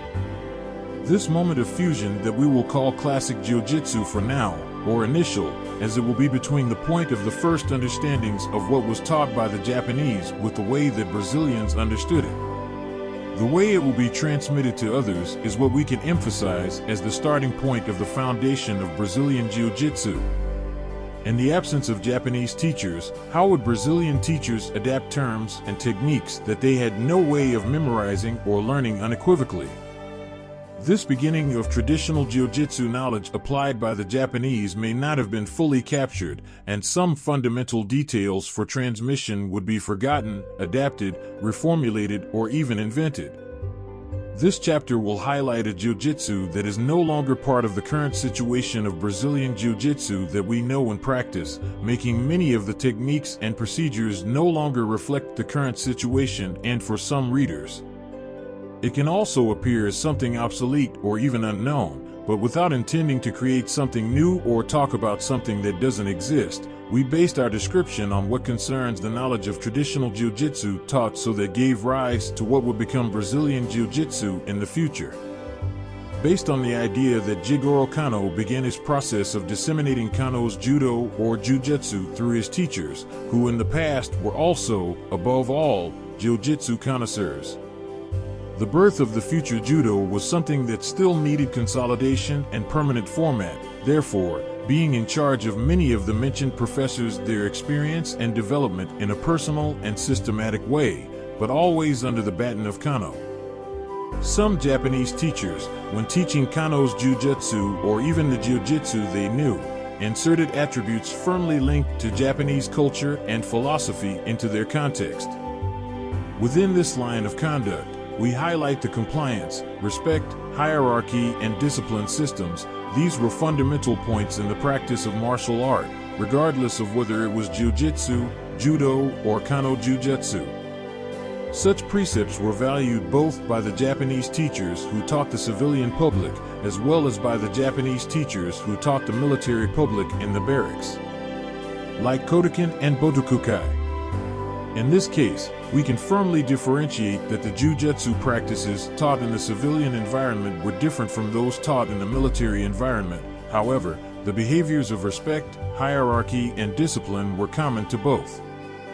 Techniques of voluntary, coercive, or compulsory submission of the opponent through submissions were the biggest difference between Jiu-Jitsu and other known fighting systems. Articulation locks, strangulations, throws and projections, and fall cushioning techniques were the basis of Jiu-Jitsu combat knowledge, but realizing that not everyone had access to the resources that propitiated the low-com suitable for this practice, the civil public in the academies, which had little time available for training and needed a quick response in order not to lose the student, emphasized quick results. The academies stood out much more in the development of ground techniques, due to the absence of tatami, and it is also the development of self-defense techniques. For this process, neither the kimono nor the tatami mats were absolutely necessary. These were rare elements at the time. On the other hand, in the military environment, due to the resistant and strong uniforms that resembled kimonos, due to the full-time availability, mandatory practice, and investment of resources by the armed forces in the practice of an effective system of hand-to-hand combat, a more complete jitsu was practiced, bringing closer the origins of traditional Japanese. We can therefore verify that the vast majority of jiu-jitsu practiced in the civilian environment placed a lot of emphasis on techniques linked to the ground, submissions, and urban self-defense, and almost did not emphasize throws, original nomenclatures, liturgical and Eastern philosophical concepts. Differentiating this is how it is practiced in the military. This military jiu-jitsu acted in a more forceful context of the original Japanese practice, with a wide variety of body positioning techniques, attacks with rolls, postures, combat guards, throws, projections by twisting, gripping, joint locks, including those that could injure the spine, wrists, knees, and ankles, as well as pressure points that injured muscles or caused permanent or temporary disability due to intense pain. Blunt traumatic blows with the hands, feet, heels, cheeks, hands. Slaps with open hands, elbows, cuts, flying, various punches and kicks, arrests, knees, combats with one or multiple opponents, armed or unarmed. All of these were very common melee moves in battle. This was the jiu-jitsu fully practiced by the Japanese military and students, a jiu-jitsu very close to what we could highlight as complete. As mentioned above, these teachings were not part of the context of jiu-jitsu commonly taught in academies to civilians here in Brazil, even though some segments experimented with the practice without knowing its real meaning for combat with real effectiveness. Thus, we can say that what is called classical jiu-jitsu is the one practiced by Brazilians that is closest to the origins of jiu-jitsu taught by the Japanese. Ratifying the assertion, this type of jiu-jitsu offered a deep sense of courage and high self-esteem to its practitioners. It also considered all the liturgical rituals of Eastern practice and culture through their greetings, philosophical, moral, and ethical segments. They also preserved the originality of the nomenclature of blows, mostly in Japanese, the technical proficiency of fights from the top through sophisticated throws and projections, and fundamentally the discipline in the process of repetitions, which culminated in dynamism and mastery in the cushioning of falls, in particular, the bearings. It should be noted that among the techniques of military jiu-jitsu applied to combat, immoral blows were prevented from being taught or allowed to be used. Finger in the eyes, bites, scratches, hair pulling, kicking in the genitals, but fully developed in self-defense as a last resort for real survival and/or for self-defense by the female public. There are people who think that jiu-jitsu doesn't have takedowns and that they are exclusive to judo, attributing to it any execution of throws and projections. This is a big untruth, since everything came from the original jiu-jitsu, including judo itself. Lashings and fancy techniques give way to simplicity, efficiency, and effectiveness within the limits of each practitioner. These schools are known as the old school and still preserve the culture of referring to self-defense as a foundation, and in sports combat, submission as the main objective, following the entire process, and which Jiu-Jitsu is fundamentally based. These classical schools permanently master self-defense and the culture of physical, emotional, and social well-being as a fundamental point of their practice, leaving aside sports concepts, rules of corporate entities, and even academic technological concepts as a support tool. Legality and legitimacy of Jiu-Jitsu professionals. With the professionalization of Jiu-Jitsu and it being highly publicized all over the world, the regulatory entities and corporations realized the need to also prepare the professional teacher with knowledge aimed at representing the sport in a complete way in the pedagogical methodological aspects. JICOs, culminating in the theoretical and practical development of excellence. The Federal Constitution, Art. 5th Para. 13 already intends a direction to the professional practice, and in our case, the Jiu-Jitsu sport, the municipal, state and federal legislation already pay attention to the registration of accreditation through the respective entities representing the sport in each sphere of government. Federal Law 9.696/98, which refers to the professional practice of physical activities and sports, defines some basic aspects of the training necessary for the legal exercise of the profession. However, in the case of our Jiu-Jitsu, such observation and recognition is at the discretion of the respective regulatory entities for administration and management of academies here in RJ based on Decrees 24,710, 2014, 3008 and 5832, which refer to the general context of martial arts and fighting. Sports follow the aforementioned standards. Some steps that will make the teacher, instructor, or monitor closer to achieving professional excellence in respective legitimacy, training and showing concern for the well-being of their students, their families, and themselves as professionals, but mainly with the development of Brazilian Jiu-Jitsu that is so valued all over the world. From the purple belt onwards and following the brown and black belts, we can already see the initiation of professional teachers with the titles of Jiu-Jitsu monitor instructor and teacher within the context of the rules of some federations and confederations of the sport.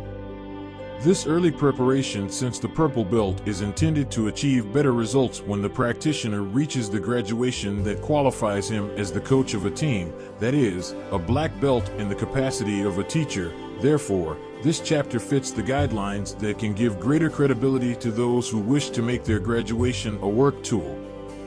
Graduation purple belt. Function monitor/auxiliary. He must always have in his possession his graduation certificate or diploma conferred by his professor or master in his respective training academy. Be affiliated to a federative entity of your state in the current year, carrying the purple belt Jiu-Jitsu monitor card, a document that can be requested at the respective federation and not simply an athlete card. Certificate of recognition as a Jiu-Jitsu monitor from the federation of your respective state. This document is also acquired in your respective federation. Qualification in first aid or pre-hospital emergency care with update every 2 years of renewal. It is advised that monitors participate in seminars, courses, training programs, and various activities that can complement their professional curriculum. Graduation brown belt. Role instructor/instruction assistant. This is recognized through the presentation of the aforementioned diplomas and documents that prove the graduation conferred by their professor or master at their training academy. Card from the respective brown belt federation with certification as a Jiu-Jitsu instructor. Jiu-Jitsu instructor recognition certificate from the respective federation. Qualification in first aid and pre-hospital emergency care valid for up to 2 years, as well as courses, training programs, seminars, and complementary activities in order to enhance the professional curriculum. Graduation black belt. Function, instructor/technician teacher/professor/master. He must present all the documents of the previous belts, as well as his black belt certification conferred by his teacher or master by his respective training academy. Register the document with entry into the graduation and recognition of the black belt in the respective federation of your state, as well as the degrees of increase in their interstices. As in the previous ranges, the obligatoriness of the first aid course and also, in most entities, the rules course is required, among other possibilities that vary from federation to federation, for example, course in teaching techniques, self-defense, teacher training, pedagogical training. Professional teachers will be recognized those who comply with the validity of the law and who are duly registered, authorized, and registered in their respective regulatory federative entities. For this, carefully observe your diploma and registration document with the entity. Check in the document if you were recognized as a black belt as a teacher. Because black belt is just a philosophical title with no legal value. Therefore, dear teacher, note that through its legality, Jiu-Jitsu as an informal martial art practiced as a hobby here in Brazil can become a very promising vehicle for your livelihood and source of income as work. We then leave you with the countless possibilities that when legal and legitimate in the performance of the profession, you will be able to fit the knowledge. Jiu-Jitsu, as a personal defense system and support for public and private security activities, plays a fundamental role in the function of agents in adverse situations against unjust aggression and even social confrontations. We highlight the diversities of professional practice with the teaching of specializations. Jiu-Jitsu as a competitive sport and sports development.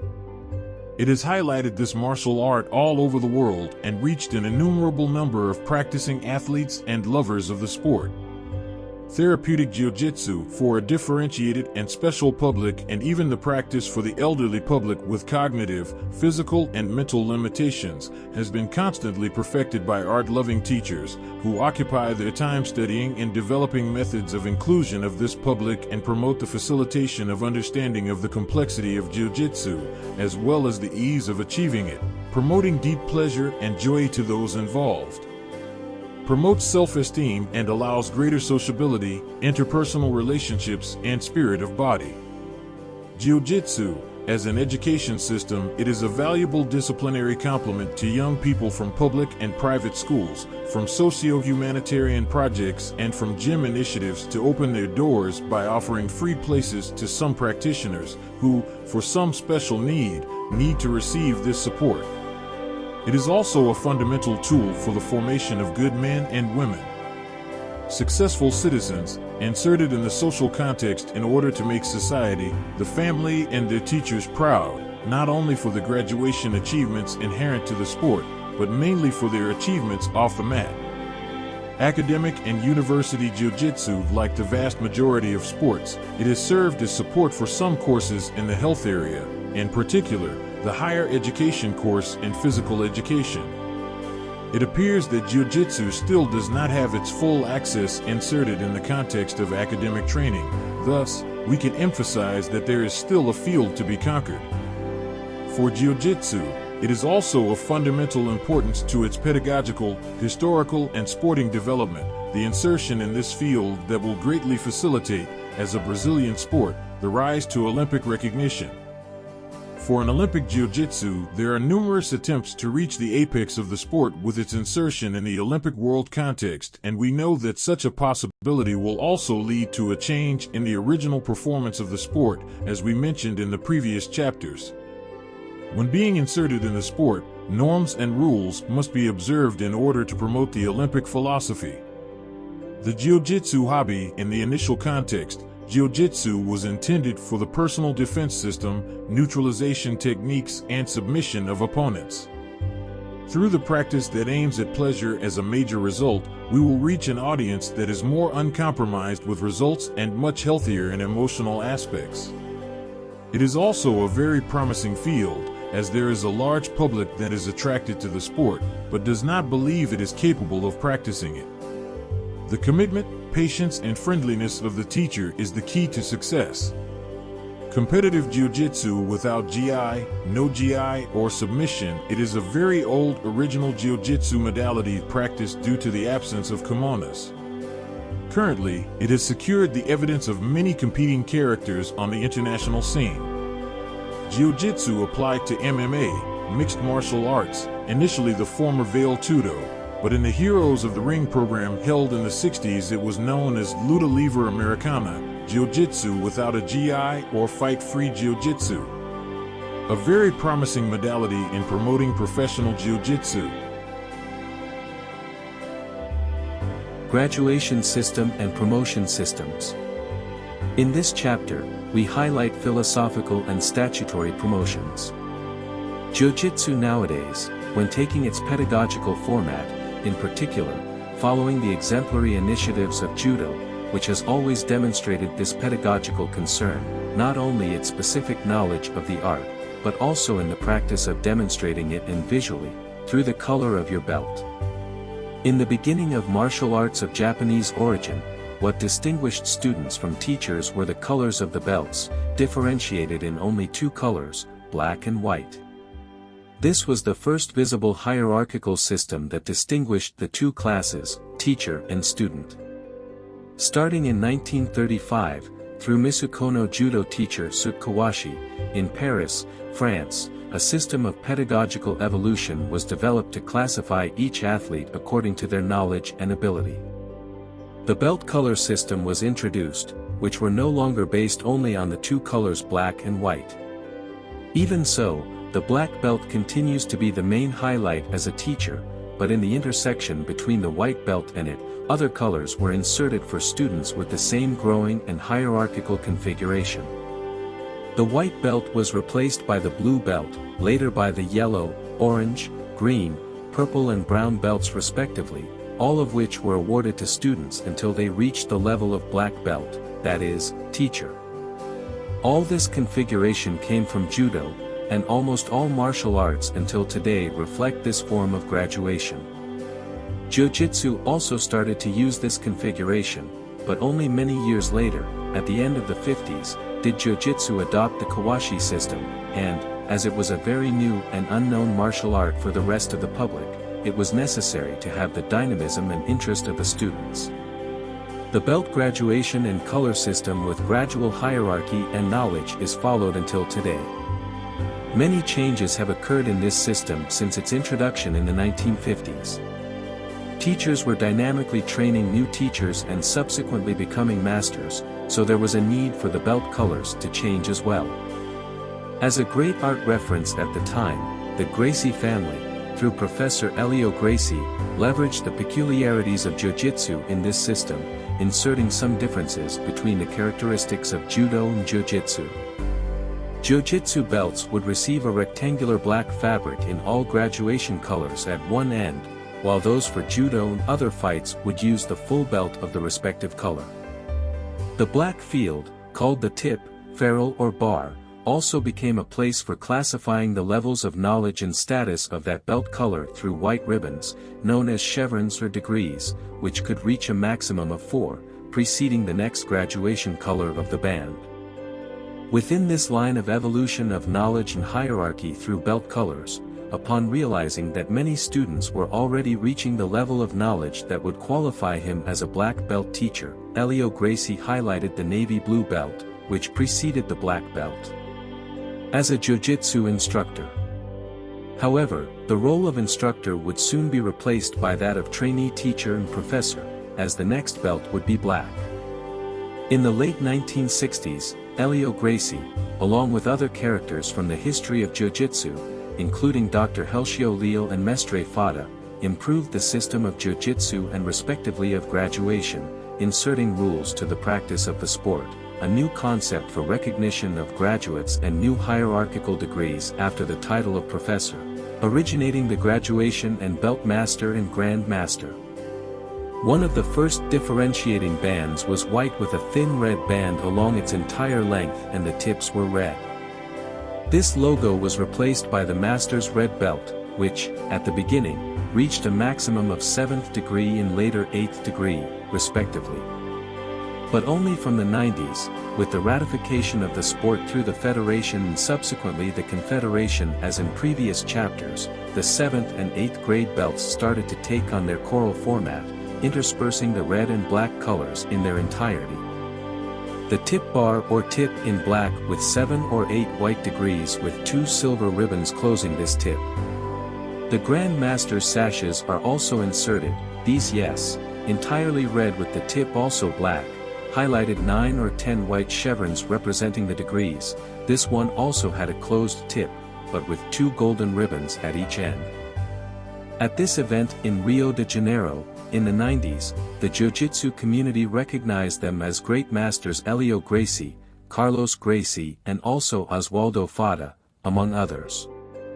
In memoriam, the Grand Masters Gasto, George and Osvaldo were also recognized. In 2012, through the Confederation's graduation system, changes were made to the 7th and 8th grades. Inserted the choral belt in the alternating red and white color as the belt that would represent the 8th degree of Master of Jiu-Jitsu. The tip, bar, would also change its color from black to white, both in the 7th degree red and black belt and in the 8th degree, red and white, and 9th degree, red, belts. The degrees, therefore, would change from white to red. The tip tapes of the tips, silver and gold, would not change. As it is stated in the Confederation statutes that the 10th degree could not be given to any other jiu-jitsu practitioner, if not the patriarchs of the Gracie family. However, other federative and confederative entities, which have their own and equally legal statutes, grant other renowned deceased Grand Masters the 10th degree in memory of their achievements in the history of jiu-jitsu. Based on the hierarchical references of the colors and degrees of the jiu-jitsu belts, we highlight the following perceptions. The colored belts, white to brown, have a black tip because they refer to the final promotion to a black belt. In the black belt, which receives the red pointer also aiming at the graduation to the master's degree, that is, the red belt, in the respective belts of Master and Grand Master, 7th, 8th and 9th degrees, we check the white color tip. This clearly highlights the philosophical sequence described above that we can conclude that, as the pointer indicates the next band, the white one that finalizes and closes the cycle of the history of the teaching-learning process, student, professor, master, great master, student. In this way, in the segment from white to white, this philosophical and rational conclusion of the idea is implicit in the historical context of jiu-jitsu and configures every beautiful journey achieved by a grand master who decided to make his life a great example of perseverance, humility and wisdom. We remind you that the tracks and graduations are directly linked to the participant's age in relation to their practice time. The evaluation of the quality and quantity of knowledge are directly linked to the perception and criteria of the professor/master responsible for the student, this in the white to black belts, because after a black belt, the graduation system starts to be controlled and directed by the federations. However, there may be some types of black belt. 1. Athlete. 2. Professor black belt, characterized by the diploma from an official jiu-jitsu body, and its belt is identified by having the 2 white ribbons on the edge of the red tip representing teaching or registration legality. It is graded as smooth and later from 1st to 6th grade. 3. Competitor black belt, whether or not he has a degree, identified by using, in place of the red cap, a white cap that does not show degrees informing the competitor's real graduation. Only used in competitions and has no value as a hierarchical representation in the grading system. Statutory graduation system, it is the one that follows the rules and norms of the federative and confederative entities, as well as the legality and legitimacy of the profession or development of the sport. Philosophical graduation system, it is the system that does not aim at the recognition of entities or the general public. It is offered without standardized criteria through legality. He recalls the titles and promotions at the beginning of the founding of jiu-jitsu, as well as other martial arts. It is riddled with official legality within the sporting and professional context. Many practitioners give jiu-jitsu classes crediting their history, their team, academies, teachers, and masters with authorization for professional practice. They open gyms, recruit students, some even receive remuneration. Forgetting that Jiu-Jitsu today involves numerous systems of norms, rules, and legal recognition for the development of the sport. Therefore, teacher friend, even if you are willing to teach free classes in social projects to the needy and underprivileged public, you must be, first of all, aware that if your good deed is still illegal if you are not structured legally toward. Orient yourself in your federation and understand that if any bad weather happens in your academy, you will be the one most responsible. Legal teachers are registered in the respective federation. Legal academies are registered with the respective federation. Legal teams have annual registration to function. Teams with legal academies charge all of their professors with qualifications and professional qualifications to carry out the practice. Prefixation and statistics of future masters and grand masters. With the modernization of Jiu-Jitsu and the creation of the systems of rules and graduations, the promotions that were given inside the academies in an informal way and with philosophical representation gave way to promotions based on rules, norms, and statutes created by the Jiu-Jitsu community through official representation bodies, federations, and confederations. At the end of the 60s, the foundation of regular Jiu-Jitsu through the previous chapters highlighted the needs of a continuous teaching and evaluation in consonance with the directions of the federation and academies. As much as they were held in the academies, the exams were public acts, with the participation of representatives of the entities. Currently, for a graduate to legally reach a new degree above his or her own, it is necessary to complete several stages of documentation and qualifications, but unfortunately, the main thing in this system is only time, that is, the years that each range and degree must permanence a new ascension. In the philosophical system, intra-academics, the graduation was offered by merit, technical knowledge, art development, recognition of the local sporting society, and the experience that the individual had in art. I confess that this kind of merit promotion goes very well in the eyes of those who love this martial art and realize that it is much more than simply a cluster of years passed to ascend to a higher grade. Knowing that, for promotion, it is necessary to meet the minimum gap in each belt and grade, we highlight the forms of evaluation and minimum gaps for the blue to purple belt, from purple to brown, and from brown to black belt. The norms say that the practitioner must spend at least 1 to 2 years, 1 year and a half and 1 year respectively in each belt so that his conditions for graduation at each level are administered by the academy professor, who, following the example of promotions philosophical, evaluates within this minimum interval all the values mentioned for the merit of this band. However, when reaching the degree of black belt, that's when things go completely downhill. The evaluations of black belts by their professors and masters are over, leaving the recognition of new ascending graduations through the diplomat ion of the Federation. Promotions simply pass through their respective interstices of each grade. 3 years in each grade from smooth to 3rd grade. 5 years in each grade from 3rd to 6th grade. 7 years in 6th grade to 7th grade and also to 8th grade. 10 years in the 8th degree to reach the Grand Master as 9th degree. However, some important questions remain. What else is evaluated beyond the interstice of time? What knowledge determines higher education? Where did the figure of the professor who led the student from brown to black belt in this process go? To ease this process, the renewal of the rules course and the first aid course is requested.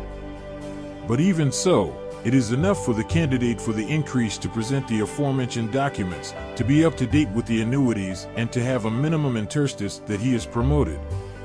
The apex of this system is to verify how the future of Jiu-Jitsu looks like with masters and great masters who never learned or went through new knowledge that would confer such a graduation. According to this system, to reach each level, degree, they simply had to survive the years. Without disdeserving, but the reality is that nothing was offered to them as a basis for a title of such great importance. Thanks be to God, our former and current masters sought to develop and learn more and more in order to honor and give value to the title granted. But this should be the obligation of those who confer the respective titles. Our masters learn, study and develop jiu-jitsu all the time. This is clearly because they see this weakness, and they invest their lives as a way of demonstrating what they are worthy of carrying the titles they hold. But this is the future of jiu-jitsu, as not all new graduates who will soon reach higher levels are concerned with the content corresponding to the noble title. Nothing, absolutely nothing was taught to a smooth black belt for him to receive the first-degree black belt title. This also applies to all levels of the belt. The same thing happens when, in the 6th degree, the black belt requests to be promoted to master, 7th degree coral belt. What qualifies you to hold the title of master, if not the length of stay in the belt? What knowledge does he acquire to guarantee all the basic precepts that refer to such a position? To start the response process, we must make a comparison with the academies that promote their athletes. Blue belt to purple belt, we check the certainty of the difference that exists between the two, and it truly is promoted for technically differentiating itself and not just for time. The same goes for purple belts for brown belts, and especially for brown belts for black belts. This whole process was the result of a lot of investment from all segments linked to jiu-jitsu. And why, when a black belt reaches the highest degree of his belt, does he need absolutely no specific knowledge to guarantee his superior title? Where does your master fit into this ongoing construction?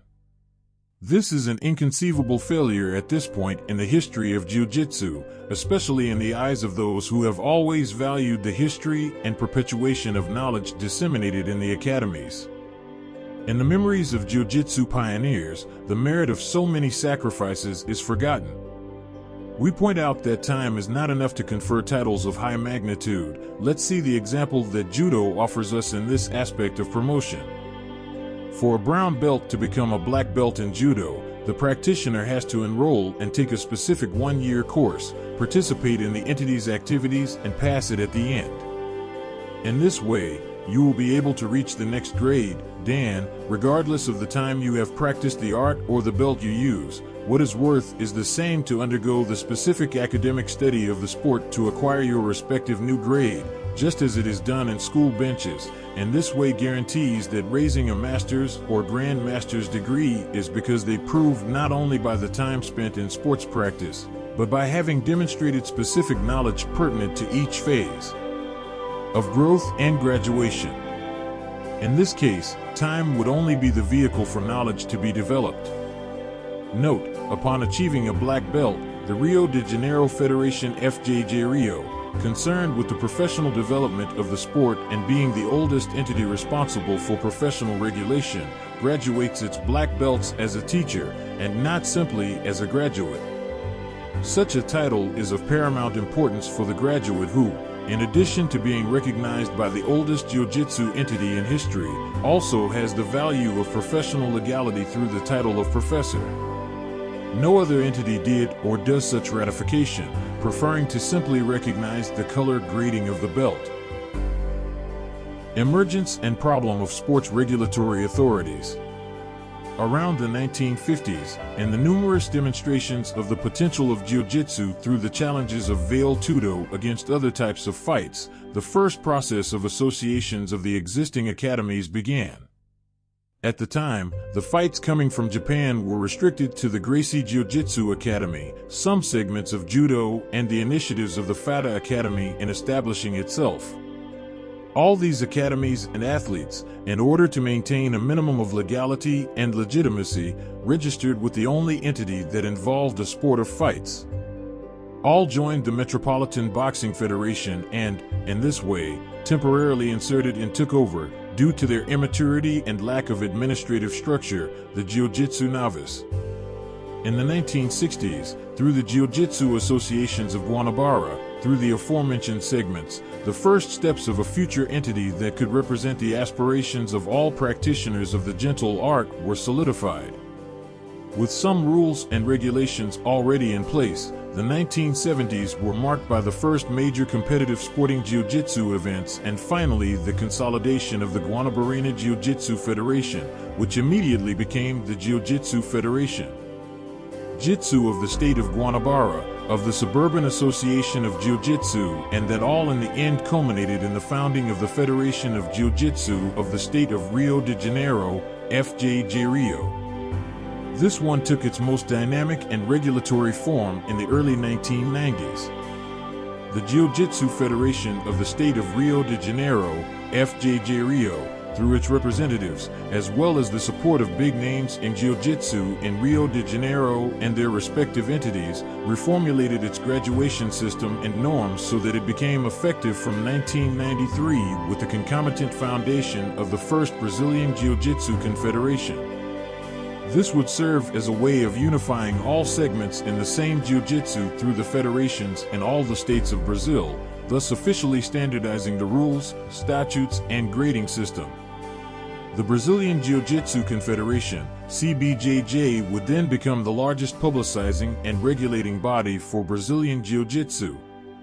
Still in the last years of the 1990s, seeking to give dynamism to the sport, Jiu-Jitsu entities in the state started their regular competitive processes through state and regional championships and, finally, with a strong confederation, the Brazilian and World Jiu-Jitsu Championships. Jiu-Jitsu had grown exponentially and some small entities were fundamental for the recognition of the sport in regions that were difficult to reach.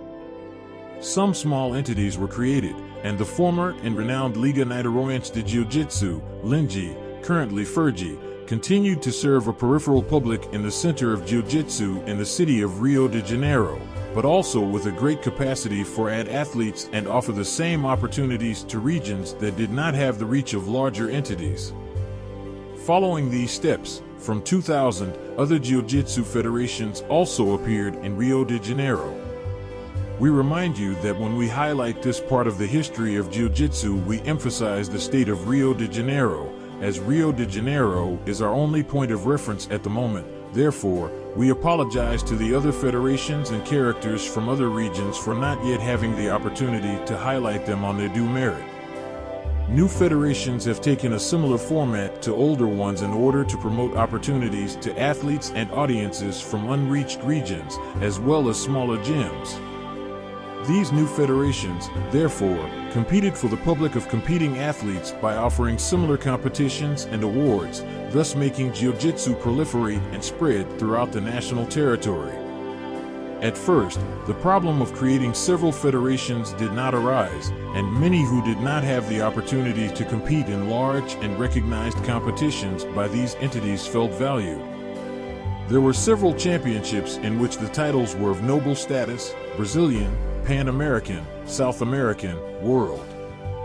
But we got to the point of verifying that the infinity of titles with the countless entities, which once helped in the propagation, also ended up in a way to trivialize these great titles, causing a certain disorder in the understanding of the public that was not a competitor, and of the most diverse social segments when referring to a title so big that, as mentioned above, they were not duly legitimate as those found in other sports, especially the Olympic ones. So, for example, a world championship was held by an entity in Maracanazinho, and, on the same day and time, another world championship was held in another location by another entity. With frequent criticism, the ratification of jiu-jitsu as a sport recognized in the other official segments of international sport becomes increasingly distant. One of the Achilles heels of jiu-jitsu until today are the rules that are constantly changed without favoring the stabilization of the sport. Each entity creates its own rules, making jiu-jitsu increasingly far from the public's credibility. Entities should uniformly regulate all competitive and functional jiu-jitsu procedures, including the graduation system, making official the orders and documentation issued by the academies and their recognized official tutors. These corporate entities have the duty to verify the legality and legitimacy of all those who teach classes within the parameters determined by the legislation and especially the minimum conduct expected from the practice of teaching in the propagation of sport. In this way, they would demonstrate greater credibility, recognition, and support to their teachers, academies, and athletes. With the advent of hundreds of different federations and entities, each with its own rules, statutes, and systems, Jiu-Jitsu brings disrepute to outsiders trying to understand this lack of clarity. To graduate an individual, the entities simply declare through a paper document that that person has reached a differentiated level in the martial art, a belt with a color. In other words, we declare that so-and-so is a black belt. But is this something? What is a belt color within the pedagogical parameters and the exercise of a profession?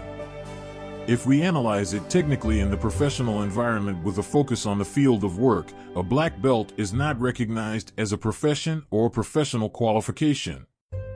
Therefore, the recognition of this title becomes merely valid at a philosophical and personal status level, recognized only by the entities that confer them and by a small informal group of practitioners of a fighting modality.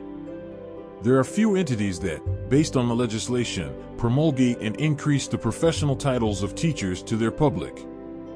Heads up! It is enough to note their certificates and diplomas conferred by some entities. You will see black belt written on them, and only those that are homologated and conferred by truly legal and legitimate entities accompany the title of professor. We commonly call that individual who holds the black belt a professor, but we mistakenly use it to refer to the black belt. A black belt can even be a teacher, but not all black belts really are. Where is it written teacher?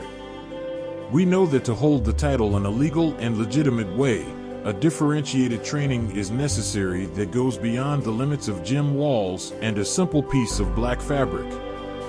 In the 1990s, at the beginning of the first rules and arbitration courses, FJJ Rio, through Master Robson Gracie, created the first technical training course for teachers, held at the Army Physical Education School, together with the Associação Brazilian Federation of Federations, ABRAF, and by the Jiu-Jitsu Federation of the State of Rio de Janeiro, FJJ Rio.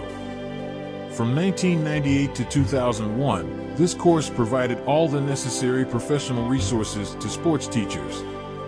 Already in the year 2000 until 2004, by force of the law. 9.696/98, the technical qualification and professional training course in physical education was held by CONFEF and CREF for Jiu-Jitsu teachers. FJJ Rio, in 2004, inserted in the teacher's curriculum the obligation to take the first aid course to acquire graduation. In the same year, the aforementioned federation also launched the teaching techniques and pedagogical training course in its calendar. Following these steps, the FJJ de Rio Sports Federation, through the Grand Masters João Alberto and Alvaro Barreto and other important Jiu-Jitsu figures, carried out the training course for Jiu-Jitsu teachers, together with the University of Rio de Janeiro. The Federation started to invest in the courses as well. With that, the staff courses also appeared, which are the administrative and operational support of the competitive events through the initiative of Professor Juarez Soares. The Self-Defense and Progressive Management course together with Masters Silvio Bering and Jose Elder were great differentials for professionalizing Jiu-Jitsu. Currently, all federations in the state of Rio de Janeiro already have in their annual calendar the teaching techniques and first aid course held as part of the professionalization of the sport.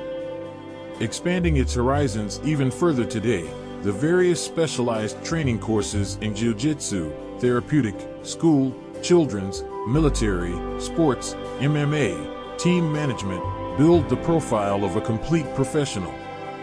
A professional beyond the boundaries of his knowledge of his home academy. We noticed that by presenting the ills and desires, the entities have acted more firmly in the development of the sport all over the world. The holding of international circuits on all continents has improved its way of awarding those contemplated with the title of champions not only with a medal, but now also with a large amount of money that makes many understand the opportunity that Jiu-Jitsu has. Jitsu has given to his professional training as well as to his life as a paid job.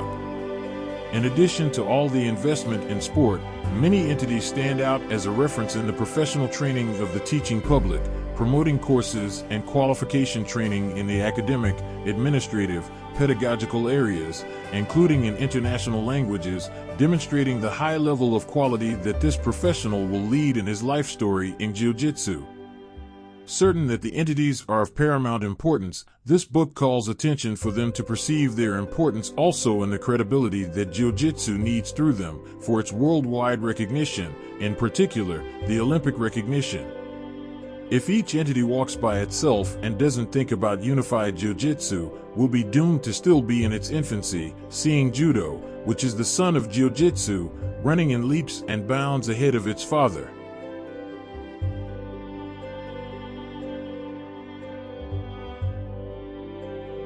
Final considerations. There is no way to talk about the history of Jiu-Jitsu without referring directly to the culture of Japanese society, the foundation of the simple social structure and the samurai clans. Japanese culture and all its aspects related to Jiu-Jitsu presented to our pioneers in Brazil are directly linked to this whole process, this exemplary philosophical system of social nature called Bushido. Inheritance of the samurai. Thanks to this system, the foundations of what we know today, called Jiu-Jitsu, were laid. As much as it is currently Brazilian, the young practitioners find it difficult to understand how this, which was part of the Japanese way of life, was not seen only as a martial art, as a hobby or a sport. The pioneers of Jiu-Jitsu understood perfectly that Jiu-Jitsu in practice transcended blows and technical effectiveness of fighting, that the art was also a philosophy and way of life. Observe the love, respect and emotion of the old teams, academies and histories of combats in which Jiu-Jitsu was highlighted. The stories of the 1950s, 60s and 70s, which refer to the foundation of Brazilian Jiu-Jitsu, had defense, combat and respect techniques as their structure, as well as the samurais.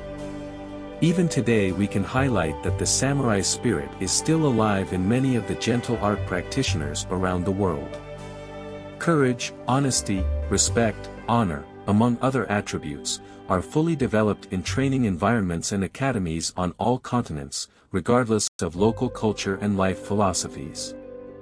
Jiu-Jitsu manages to interact positively in order to impact all social, physical and mental structures, as well as the high intellectual value and development of cognitive skills in the development of interpersonal relationships. We have reached the end of yet another composition, certain that we are raising the name of Brazilian Jiu-Jitsu out of respect for the names of all who love this art, dedicating eternal thanks to the Grand Masters Oswaldo Fadda, Carlos Gracie, Chandu, Elio Gracie, Humberto Fadda, Guilherme Fadda and currently the columns Elio Batista Fadda and Alvaro Barreto who bravely shouldered with me for the success of this story. Endurance, the life and death of Jiu-Jitsu 2. Always standing and ordering, I greet you all recognizing my brothers as such and wishing you health, strength and unity. Team Fadda Brazilian Jiu-Jitsu. All rights reserved. All texts, images, graphics, and other materials are protected by copyright and other intellectual property rights owned by Team Fadda Brazilian Jiu-Jitsu, its subsidiaries, affiliates and licensors. Team Fadda Brazilian Jiu-Jitsu is also the owner of the copyright for the development, selection, coordination, layout of the materials in this work. It is expressly forbidden to copy or reproduce these materials for commercial use or distribution, to modify these materials, to include them in other vehicles and to send and publish them in other digital and physical media, or in any other way dispose of such materials without due authorization, being subject to legal responsibilities and sanctions.